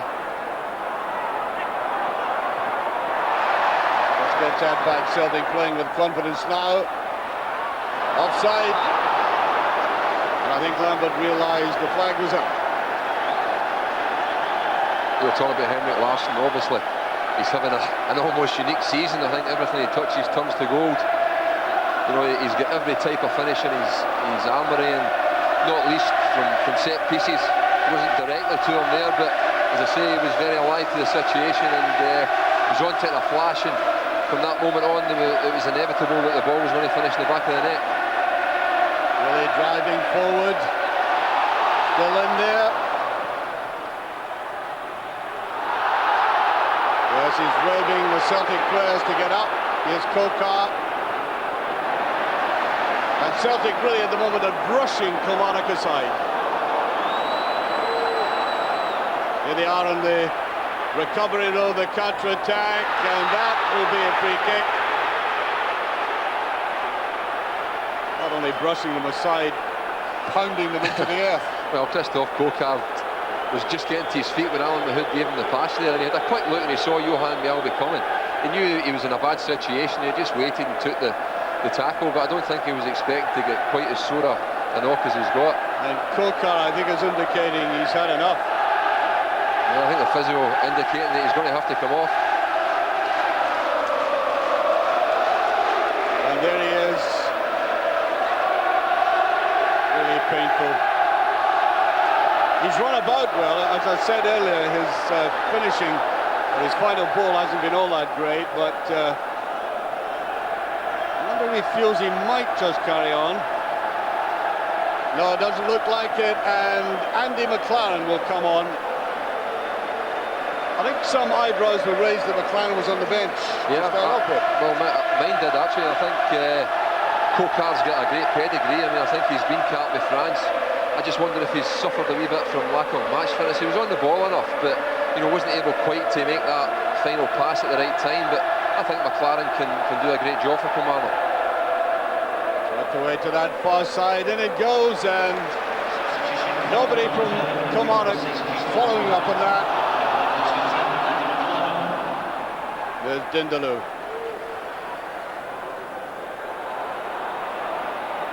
Vega. Dargo. And there's always a Celtic player in there to supplement the defence.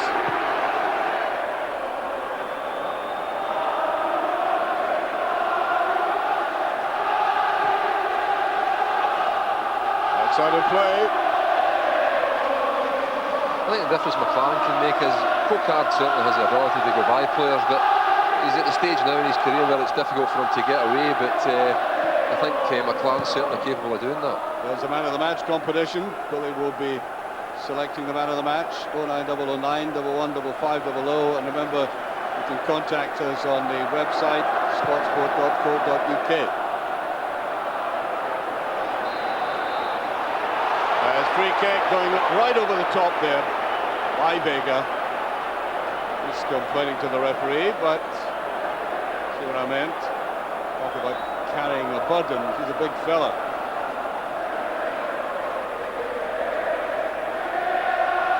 Full distance out here.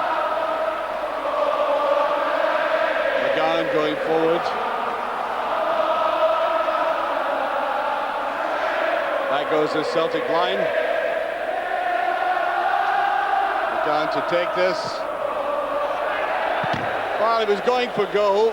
I think he was looking away across towards Ennis on the left-hand side. Tried to take this Celtic defence on and then curled it in. I think it was going to take something a bit special to score from that distance.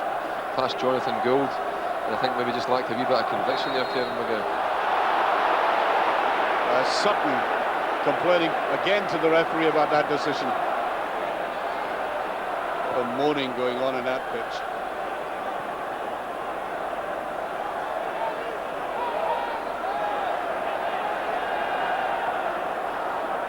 Dindeleux. That's a poor ball by Mahood. I mean, he had players lying wide to the right, completely uncovered. I think Kilmarnock will be disappointed with the personnel that Celtic are missing. They've been able to push up and get the right distance from their own goal and not worry too much about offside. It's only last that they need to worry about. They've lost the pace in the flanks, and Petrov surging forward from the middle of the pitch. And once again, it's been a set piece, and I'm sure Bobby Williamson will have impressed on them before the game how important it was not to lose anything from a set piece, because now they have to chase the game a wee bit. Well, I think all teams realise how vulnerable they can be with that ball high in the air by Celtic. And again, it's been proved. Free kick.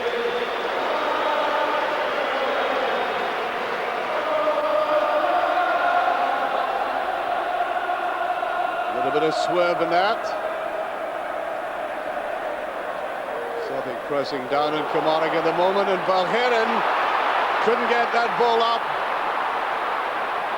Well, that surely tackled from the back. There's a free kick and a booking. Mark Hewitt's a crucial one, because Dargo had made the break, he had a player to his right-hand side. And he carried on, but it was certainly a foul. Yeah, it was a correct decision. Paul Lambert, I think, sensed the danger there. I thought Craig Dargo just hesitated a wee bit to play Andy McLaren in, and in doing that it proved fatal. But a free kick in a reasonably dangerous area where it could have been so much better for Kilmarnock. Well, just a little set too between McGowne and McLaren there. I'm quite annoyed at the way McLaren ran after the ball. Looks to me as if McLaren is going for it. Tries to put it through, and at least it made Jonathan Gould stretch out. Yeah, it's a decent effort from Andy McLaren. He's got a bit of swing on the ball. Jonathan Gould's had to move quickly across his goal just to ensure that it goes by that far post, but you know, it's a good effort, and I think Andy McLaren's the type that wants to take responsibility. He's got the chance to come on in a cup final, and I can remember him playing well for Dundee United against Rangers way back in the early 90s, and they got a cup winners medal that day. So Healy has really played well for Celtic. I mentioned him halfway through that first half, and he has sustained that form, boring his way into that defence, causing them all kinds of upsets and getting free kicks. In other words, he's fulfilled the function asked of him. very much so. I mean, I think it speaks volumes for him that he's been able to come in and perform the way he has. Also attempting one in big and got to it. There's a claim that the ball had been taken over the line, but they're not going to get away with it. Let's see what this reveals. And once again, Vega getting right in there, and that was definitely dropping in and goal. Gordon Marsh, I think, first of all thought he was going to have to tip it over, but once again his decision making was correct, and he was able to catch it, and although his feet went behind the line, he kept the ball in front of the line. And free kick to Celtic. Yes, everything's going okay so far.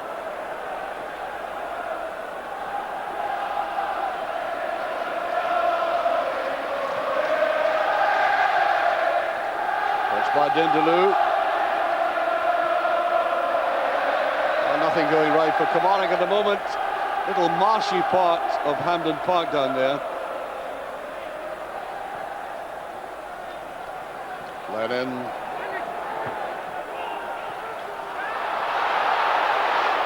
I think there must have been a deflection. I have to say, I think it can be demoralising, you know, at any time losing a goal in a cup final, but I think Kilmarnock have kept their concentration quite well. They've made forays up into the Celtic half, and you know, they're not going to lie down and die here.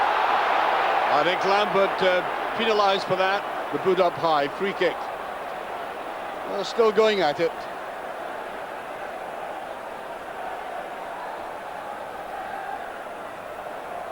It's not exactly a secret weapon I'm talking about, but Alan McCoist is on the bench.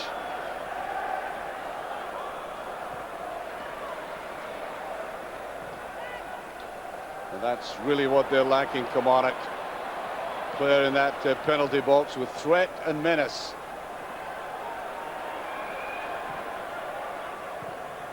Dargo.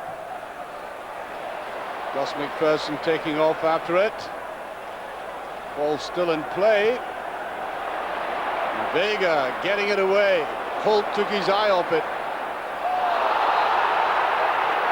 Now that was two players going after the ball, and it's a red card. Sutton gets the red card. I'd like to see this replay again. Off he goes. He's a big physical player, there's no doubt about it. He lays himself around, and the near side challenge there gets him the red card. Yeah, he knew Gary Holt was always favourite there, Chris Sutton, and he's just waited and put his leg in just a wee bit late, maybe a wee bit harsh, especially in a cup final. But Hugh Dallas was well positioned and he's made the decision, and it really opens the game up now for Kilmarnock, and Celtic down to 10 men. Well, I said Hugh Dallas is a courageous referee. I mean, he doesn't mess about. Some people say he's also a confrontational referee. Likes to prove that he's the boss. Anyway, Celtic down to 10 men. That'll be a free kick. Very obvious one. And you wonder how Celtic are going to adjust to that, whether they'll sit back, well, not sit back, Billy, but try to take on Kilmarnock much more in the counter-attack. Well, they do have a lead to defend, and they're down to 10 men, but they have enough quality on the pitch still to hurt Kilmarnock, and the pace of Henrik Larsson will obviously be very important in that scenario. And I'm just wondering if the sending off there was something, was maybe a wee bit of a knock-on from one or two earlier jousts, and Hugh Dallas has maybe seen those type of things happening, and he's made the decision on that basis. Well, there goes McLaren. Celtic still leading by 1-0. Dindeleux gets it away. Offside against Killie. Well, they have been impressed by Killie.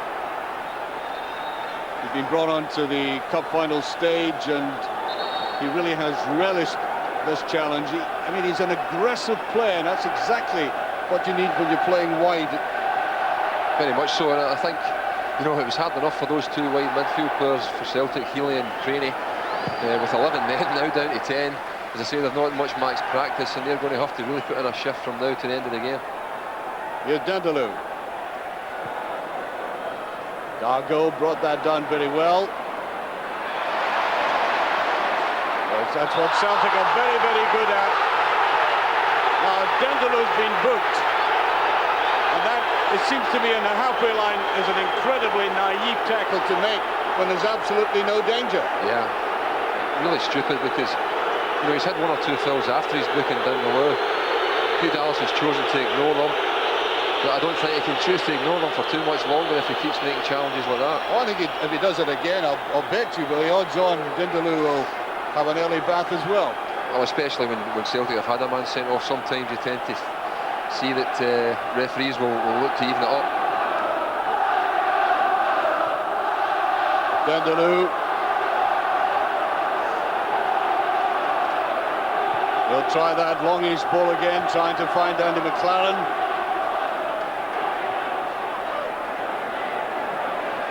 Lennon can't get it away, he does second time.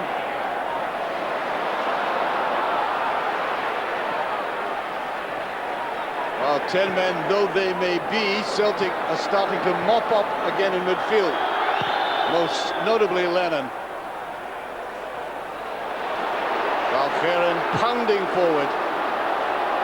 Moravcik.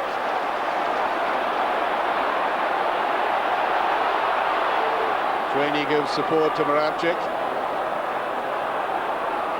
Notice the two Kilmarnock players going across there, and Moravcik try to sweep that across. And Moravcik can do that very well, even in a tight position. Just a little bit overhit that time. Yeah, and I think in this current situation, they're going to look for Lubomir Moravcik just to work a wee bit harder than normal. Normally he's a free player and can, you know, stay up the pitch a wee bit and look to get on the ball, but, you know, they've left Larsson up there, and Moravcik's going to have to drop deep and help that midfield pair of Lambert and Lennon. Yobi should mop that up easily enough. Ball still in play.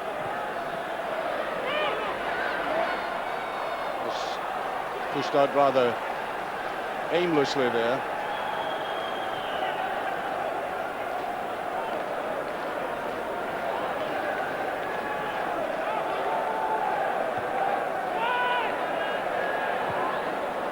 Yobi going up in the air with conviction again.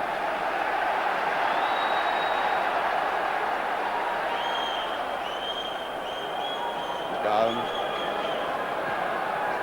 All Celtic players back in the Celtic half.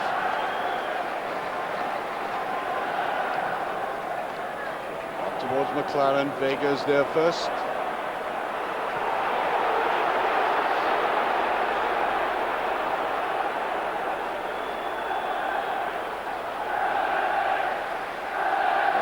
McLaren trying to go in there.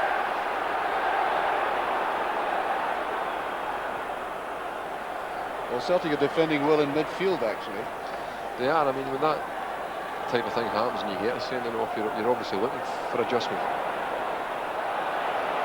Well, Dargo got in behind Vega that time, but there was nobody up with him. No, I'm talking about looking for adjustment, not only from the team that's down to 10 men. You're looking to see if Kilmarnock have changed it in any way. Not at the moment. I mean, they possibly could look to commit another player forward, especially when chasing a one-goal lead. And also they have McCoist on the bench to come on and give them another front threat. There it goes. Mahood is in there. Lennon getting Celtic out of that tight situation very well. Well, that's a brilliant ball there by Larson. Couldn't get it back properly. Lambert coming up to give support. That immaculate touch again by Henrik Larsson. Switching the play immediately, and Celtic got the corner kick. Well, quite apart from the way they've got to organise themselves in a situation like this, I think spirit and character, determination, these qualities come into play. Very much so, but this is one situation where, you know, it doesn't matter whether they're down to 10 men, they're a real threat at corner kicks and they'll put bodies in there. Timurabchik again. Offside. Two players offside there. Out came the Kilmarnock defence. In it goes.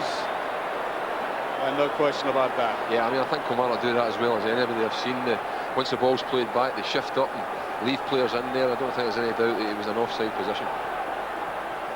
There's Mahood.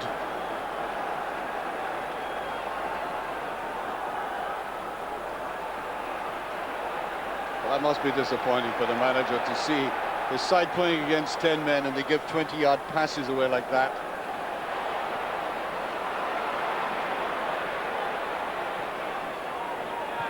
Dindeleux.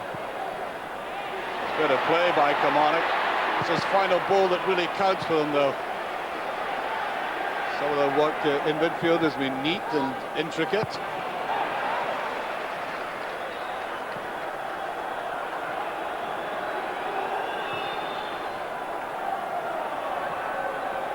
All Celtic players in that half again. The flick that didn't quite come off. Celtic are covering well. Well, I really do think it's the reputation of Larsson that scares people in a situation like that. Innes did have time, but Larsson was close to him. Yeah, he did the first part of his job very well. Young Chris Innes got across to make the covering block, and he maybe just worried a wee bit about Larsson's ability to put a foot in and get the ball off the defender and give him a clear run in and go.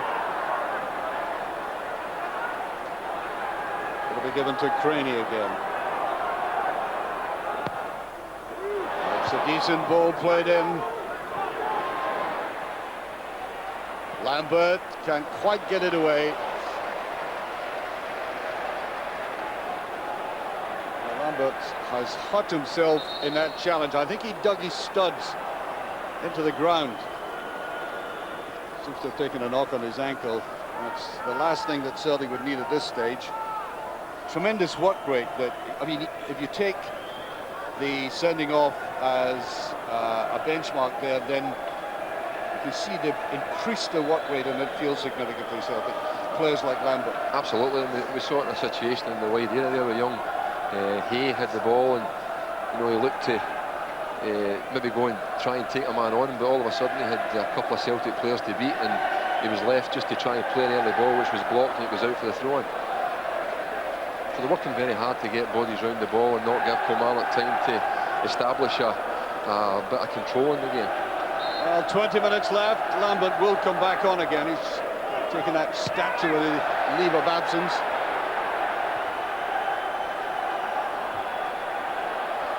Dargo, seen hardly anything of him.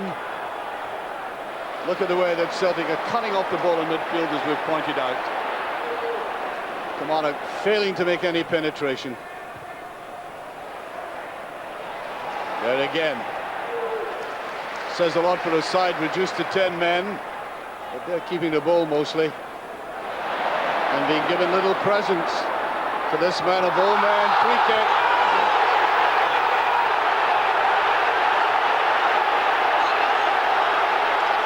Now the Celtic supporters are trying to point out to Hugh Dallas, as if he needs to know, that this man has already been booked. And he goes there. Well, if it's a free kick and it's a tackle from the rear, it's surely a yellow card. I would think so. He's very, very fortunate indeed.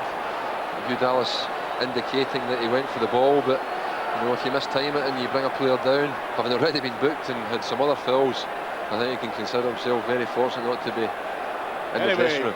Free kick well within the scoring range of the talented either Moravchik or Henrik Larsson, or indeed the youngster Trainee. Trainee going for it against the wall. Now's the break by Kilmarnock. Here's the pace of Mjolby coming into play. Getting back very quickly.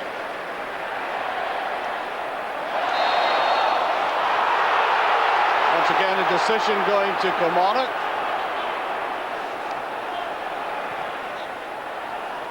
Dindeleux wildly in again. Goal kick, I think. Well, there has been, thankfully, a very competitive edge to this game right from the start, and that's been good. As the sun comes out on what is a very deceptive afternoon, because whilst it might look very pleasant, it is indeed very cold. And Dindeleux is being taken off now. Yeah, the Celtic supporters not happy there. That's just kind of highlighted the scenario we had there, where he maybe should have been sent off. Bobby Williamson's recognised that and he's taken him off, and that means that we won't see Ali McCoist, because I think that's Kilmarnock used the free sub. Well, 38-year-old Ali's had his triumphs in the past. 10 cup finals, 9 winners' medals. I just get the impression Bobby has read that rather well, that if there had been the slightest sneeze by Dindeleux out of place, he would have been off. A bit of hesitation there. Referee Webbing, play on. 3 players going for it, a little bit of congestion again. Here's Moravchik. Henrik Larsson was screaming for it, but he let fly. He does, he's done it again! Quite amazing the way he took that, and with great elegance and precision just lighted that above everybody else into the back of the net. Look at the way he did that. Oh, it's a deflection. He gets the aid of a deflection. That's a ball played to him. He's left on his own, scooped it up, and unfortunately for Chris Innes, off his foot into the back of the net. And neither Celtic nor the supporters will be worried about the in-off.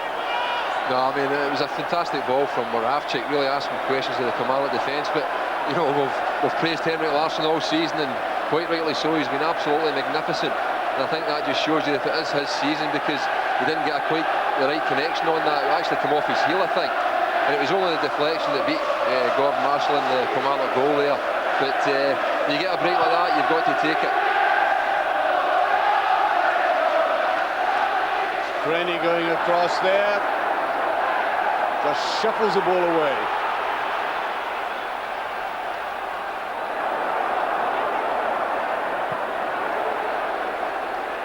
Well, even after being down to 10 men, Kilmarnock against the 10 men never really showed any great menace near goal. Now they're 2-0 down, and quite frankly, I think it'll take something of a miracle to lift them up in this game now.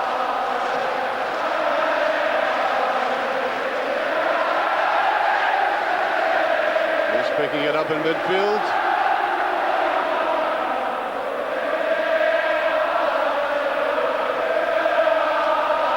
Canero tries to go in, that's a better ball forward, and it's a free kick in fact. Vega fouled.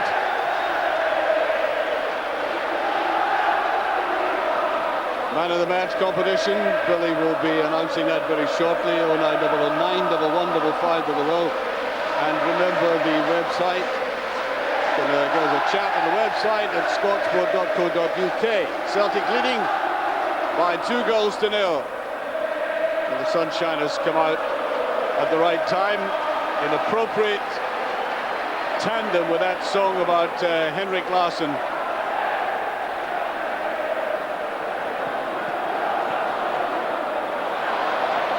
Killie did well to get that through. Here's Lambert. You tried for the 1-2, it almost came off.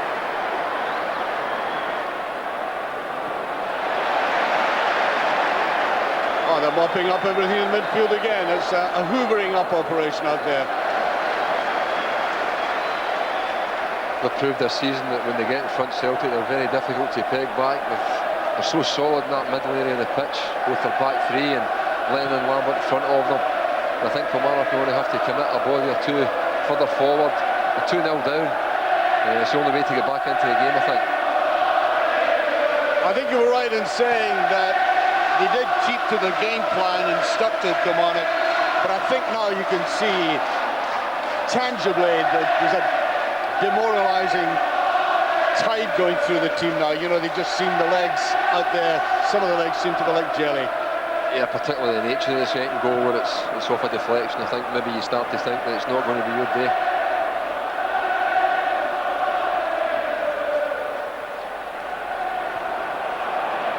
There you go, rising to that splendidly. Gus MacPherson was apologising to the referee, if you could call it that. And the veteran of the side going up very high there. I think he tried to hold himself back eventually. Yeah, the ball was there to be won. It was dangerous play by MacPherson, there's no doubt about it. But to be fair to him, he did try to pull out at the end there.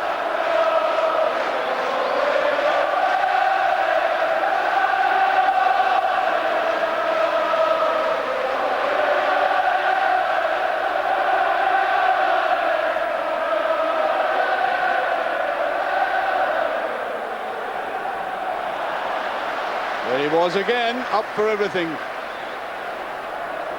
Certainly any doubts about the effectiveness of Colin Healy dispelled very early in the game, and he's continued that. Dargo really lacking a little bit of support. He had the pace, but nobody powerful beside him.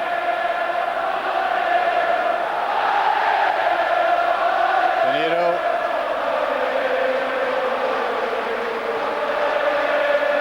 Very obvious ball played forward there by McGowne.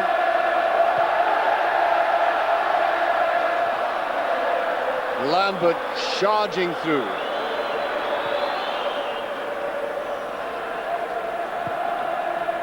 That's the one thing he can't do there, Kevin McGowne. He's got 7 or 8 colleagues in front of the ball there, and he tries to thread a wee ball through the middle area, which Celtic just gobble up, and all of a sudden they're counter-attacking.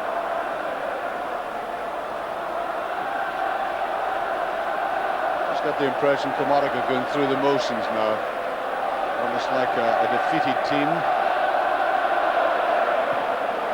a team acknowledging their defeat. Gus MacPherson getting into the box.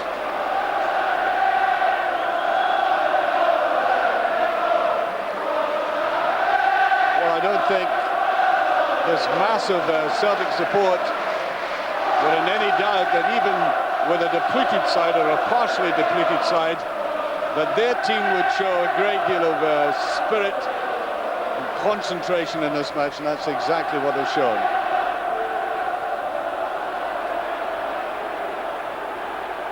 For all that Kilmarnock have had a lot of possession going into that last third, do you think they ever really scared that Celtic defence?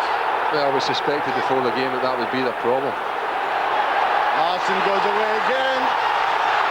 This could be the hat-trick coming up. It is. He did that beautifully eventually. All the length of the field, he didn't panic. There's many a player would have stumbled or lost his conviction, leaving McGowne for dead, and then watch this little deception there before tucking it away. Well, if there's an element of luck about his second goal, there's certainly no element of luck there. He's run half the length of the pitch, and absolutely magnificent composure when he gets in there. Gordon Marshall has come out just at the right time to try and narrow the angle and force him into shooting. He's just rolled his foot over the top of the ball, took it to his left and rolled it into the empty net. A fitting goal for a cup final. Well, you know, we're talking about a player who already must rank with the Celtic greats, including Kenny Dalglish, who used to score goals like that, as you probably know. And there he is, demonstrating the full power of his art in that long run and that magnificent finish.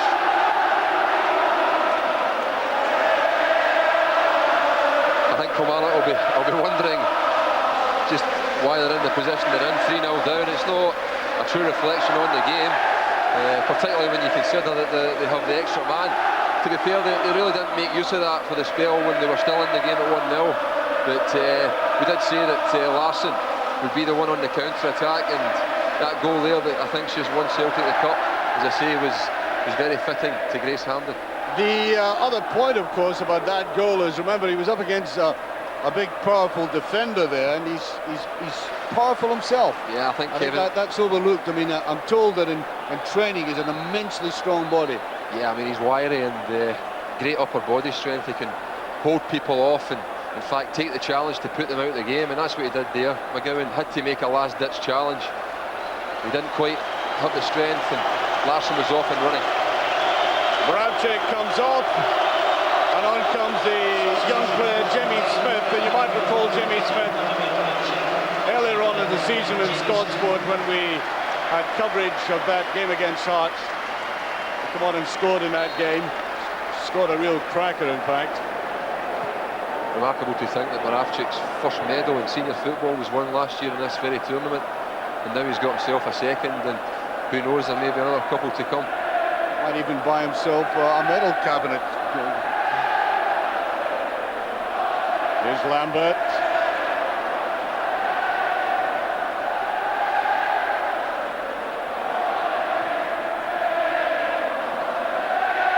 McLaren.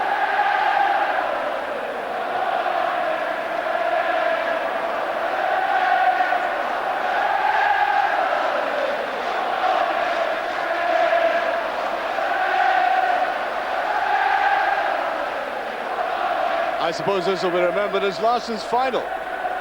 Maybe a little bit unfair to the other players out there who put in a great shift for the side, but that's how football is recollected. These little gems, the little nuggets, the personalities who eventually dominate a game, and that's exactly what he's done today.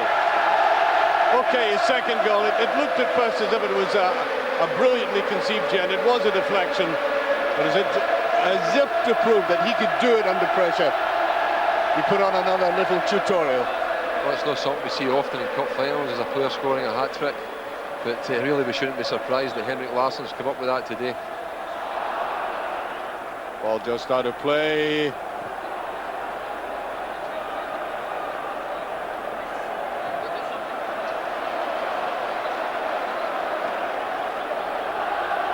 And we're coming into the last 5 minutes of this game.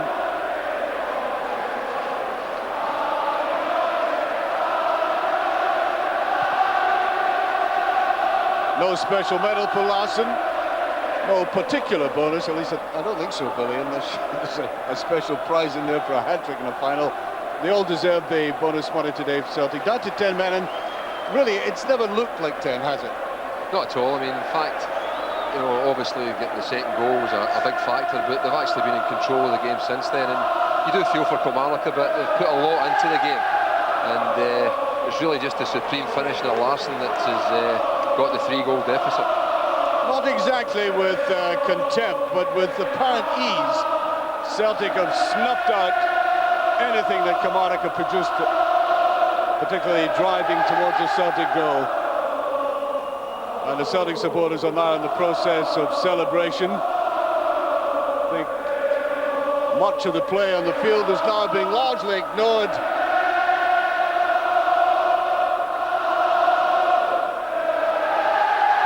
Looked like a free kick, no. There's Vega. I did say at the start of the last 5 games that Kilmarnock have played in, they failed to score a goal. And it's been a characteristic of the play, no punch near goal. Here's the youngster, Smith.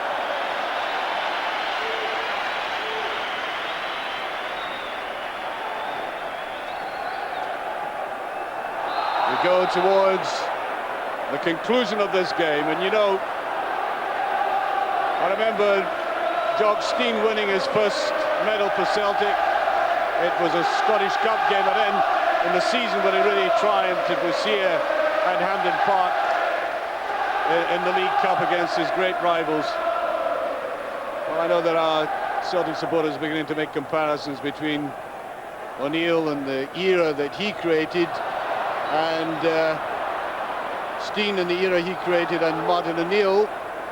Long way to go yet, but nevertheless, the significance is that from last season, a disjointed and demoralised club has been lifted up. He's turned the corner shop into something like a supermarket, and with it comes the expectation of a new era starting, Billy. Absolutely. I mean, this is the first leg of the treble. That'll be a booking. Sometimes you can understand the frustrations. He's late there, Gary Hay. You just hope that the Kilmarnock team don't lose their discipline. They really have performed well in this final. Just lacked the cutting edge that we suspected, but I certainly hope that they don't lose players through indiscipline at this late stage in the game now.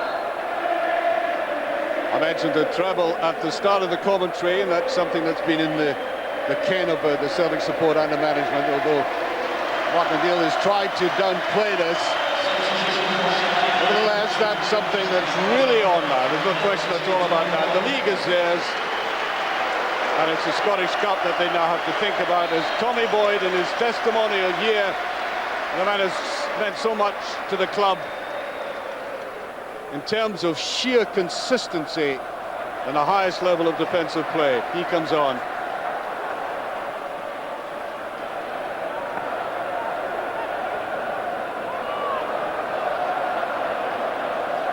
That's a little ball put in the general direction of Andy McLaren.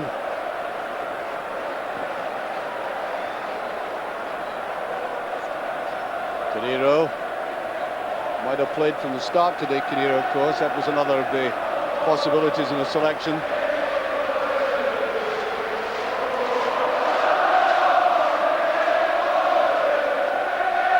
Just taken away there by Canero. Well, he's sharp, and certainly I think Kilmarnock could have done with that pace and aggression up front today, even from a wing back.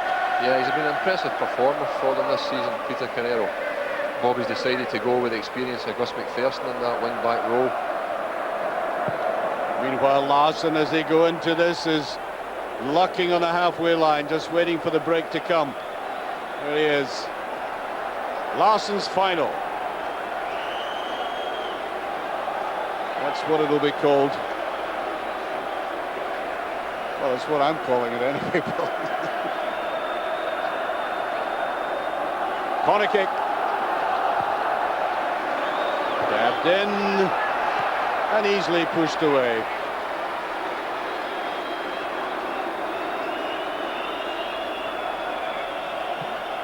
We go towards the final whistle now.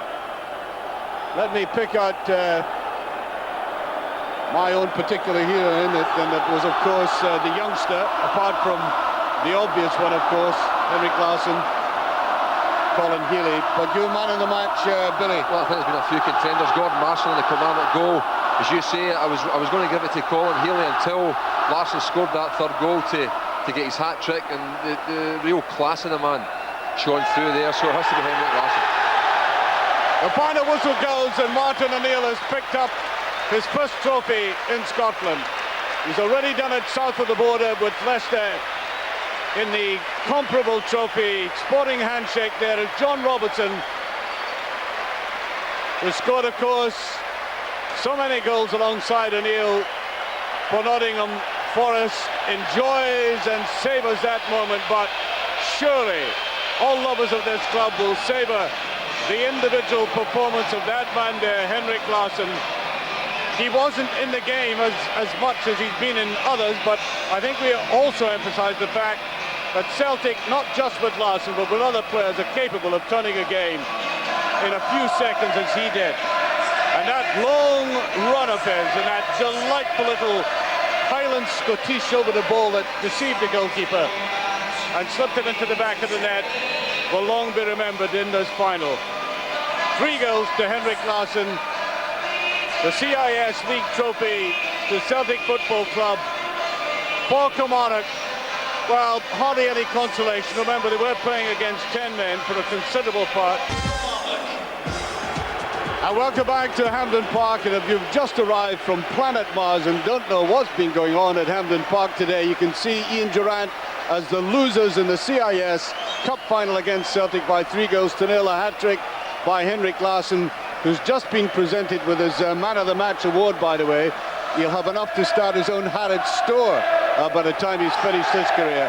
Kilmarnock disappointed there, Billy, but I suppose you say they were losers from the moment that first goal was scored. Well, I think you can tell what the supporters think of their performance. They've certainly not let anybody down today. A large proportion of them have stayed behind here, and as I say, I think 3-0's maybe a wee bit harsh on them, but just that wee spell when Celtic lost Chris Sutton.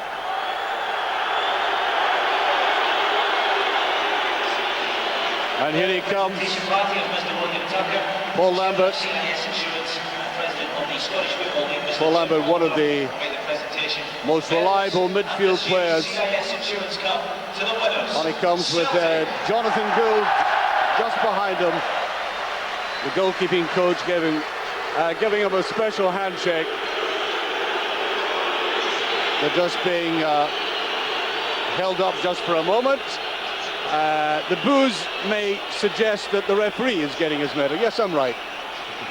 Well, obviously that's something that's just happened in recent years. The referee and his fellow officials getting medals, but I think it's only right and proper. They do take part in the occasion. They are obviously very important figures.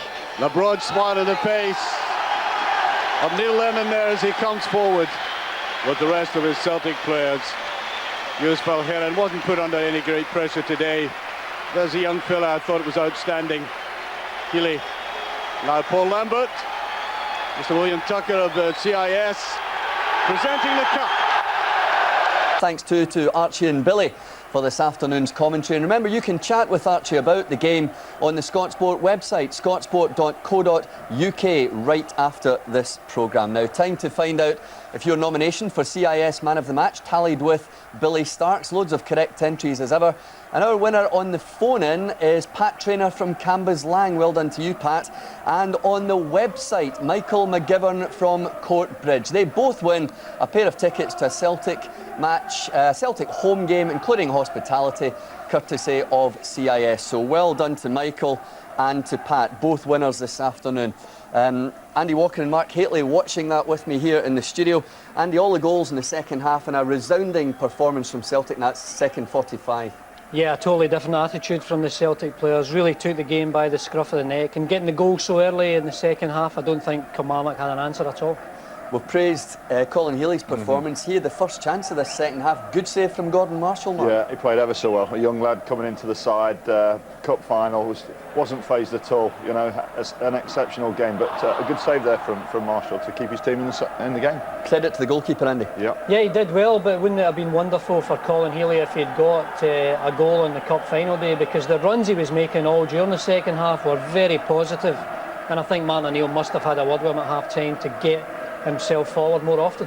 Let's see the first goal, Andy. It came from a short corner just down behind us, and of course that man Larsson getting on the end of it. Yeah, just after that chance that Colin Healy had, but the position that Larsson takes up is just so good, and the finish, what can you say? It's just magnificent, and it changed the whole complexion of the game. Yes. So he picks it out straight away. The ball's coming in.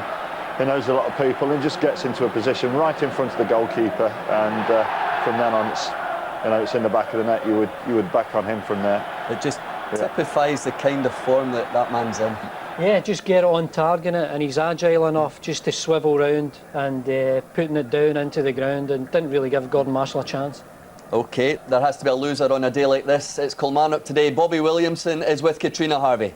Bobby, 3-0 at finished. Must be very disappointing considering the first half performance you put in. Yeah, it's very disappointing. Unfortunately, the game lasted for 90 minutes. We played reasonably well in the first half. Never really created much, limited Celtic to a few opportunities, but second half they went out and ran out worthy winners. And disappointing to lose Ian Durrant so early in the game? Yeah, very disappointing. The wee man's worked hard to get himself up for this game, and it just shows how much he was missing in the second half. Really. Once again, it was that man Henrik Larsson that created the goals for Celtic. Yeah, he's been a thorn in our side all season, and to most teams in this league, to be fair. He's a quality player, and maybe if he'd have been playing in our team, we might have looked like scoring a goal, but that's why you pay millions for these guys. Well, thanks for joining us anyway, Bobby. Yeah, Bobby keeping the chin up despite that 3-0 defeat this afternoon. I think he'll have been disappointed they didn't do more when Celtic went down to 10 men, Andy. Yeah, they didn't really quite know how to approach the game when they had so many men, but this there was a sending off, and I do feel it was a bit stupid from Chris Sutton. They were already a goal up at the time, and I thought it was a hell of a rash challenge. Yeah, when you see the replay, he does look as if he's going for the man, Mark. Yeah, it's a clumsy tackle, as Andy's just said. The 1-0 up, there's just no need for him to come back and do that. But you know, the rush of blood is there again, and he's quite surprised he's got a red card. But looking for that, he's gone over the top of the ball, and the referee's got no option, I don't think. Larsson's been having a rush of blood all afternoon, and wait till we see this second goal. He gets a slight bit of luck with a deflection, Andy. Yeah, he does, but the pass was absolutely beautiful. The weight on it was just perfect. The finish, he gets a little help with a deflection, but taking nothing away from Larsson, I thought he was excellent, and what a talisman he is for Celtic. And Mark, that goal effectively killed the game, even though Celtic down to 10. I think at 1-0 and down to 10 men, I think the game was over. I think you needed something very special from Kilmarnock to break through Celtic's defence, but you know, that's a guy, red hot form. He gets all the breaks. When you go in great guns, they go in from all sorts of angles, off all sorts of people. It's great to see. And when we see this goal again, Archie said it was going to be called the Larsson final. We can see why, Andy. Well, I don't know what you can say about this finish. I think it's one of the most composed finishes I've ever seen. The strength and the run, and then the dummy there, the drag back, very composed finish, and I think it just highlights what a class player he is. Magnificent, Mark. Yeah, fantastic finish. As cool as you like. Thank you very much. I'll just roll that and side foot it in. Beautiful feet. You seen them? Well done. Henrik Larsson hat-trick wins the cup for Celtic. A great day here at Hampden for Martin O'Neill's team. The first trophy of the domestic season has been won.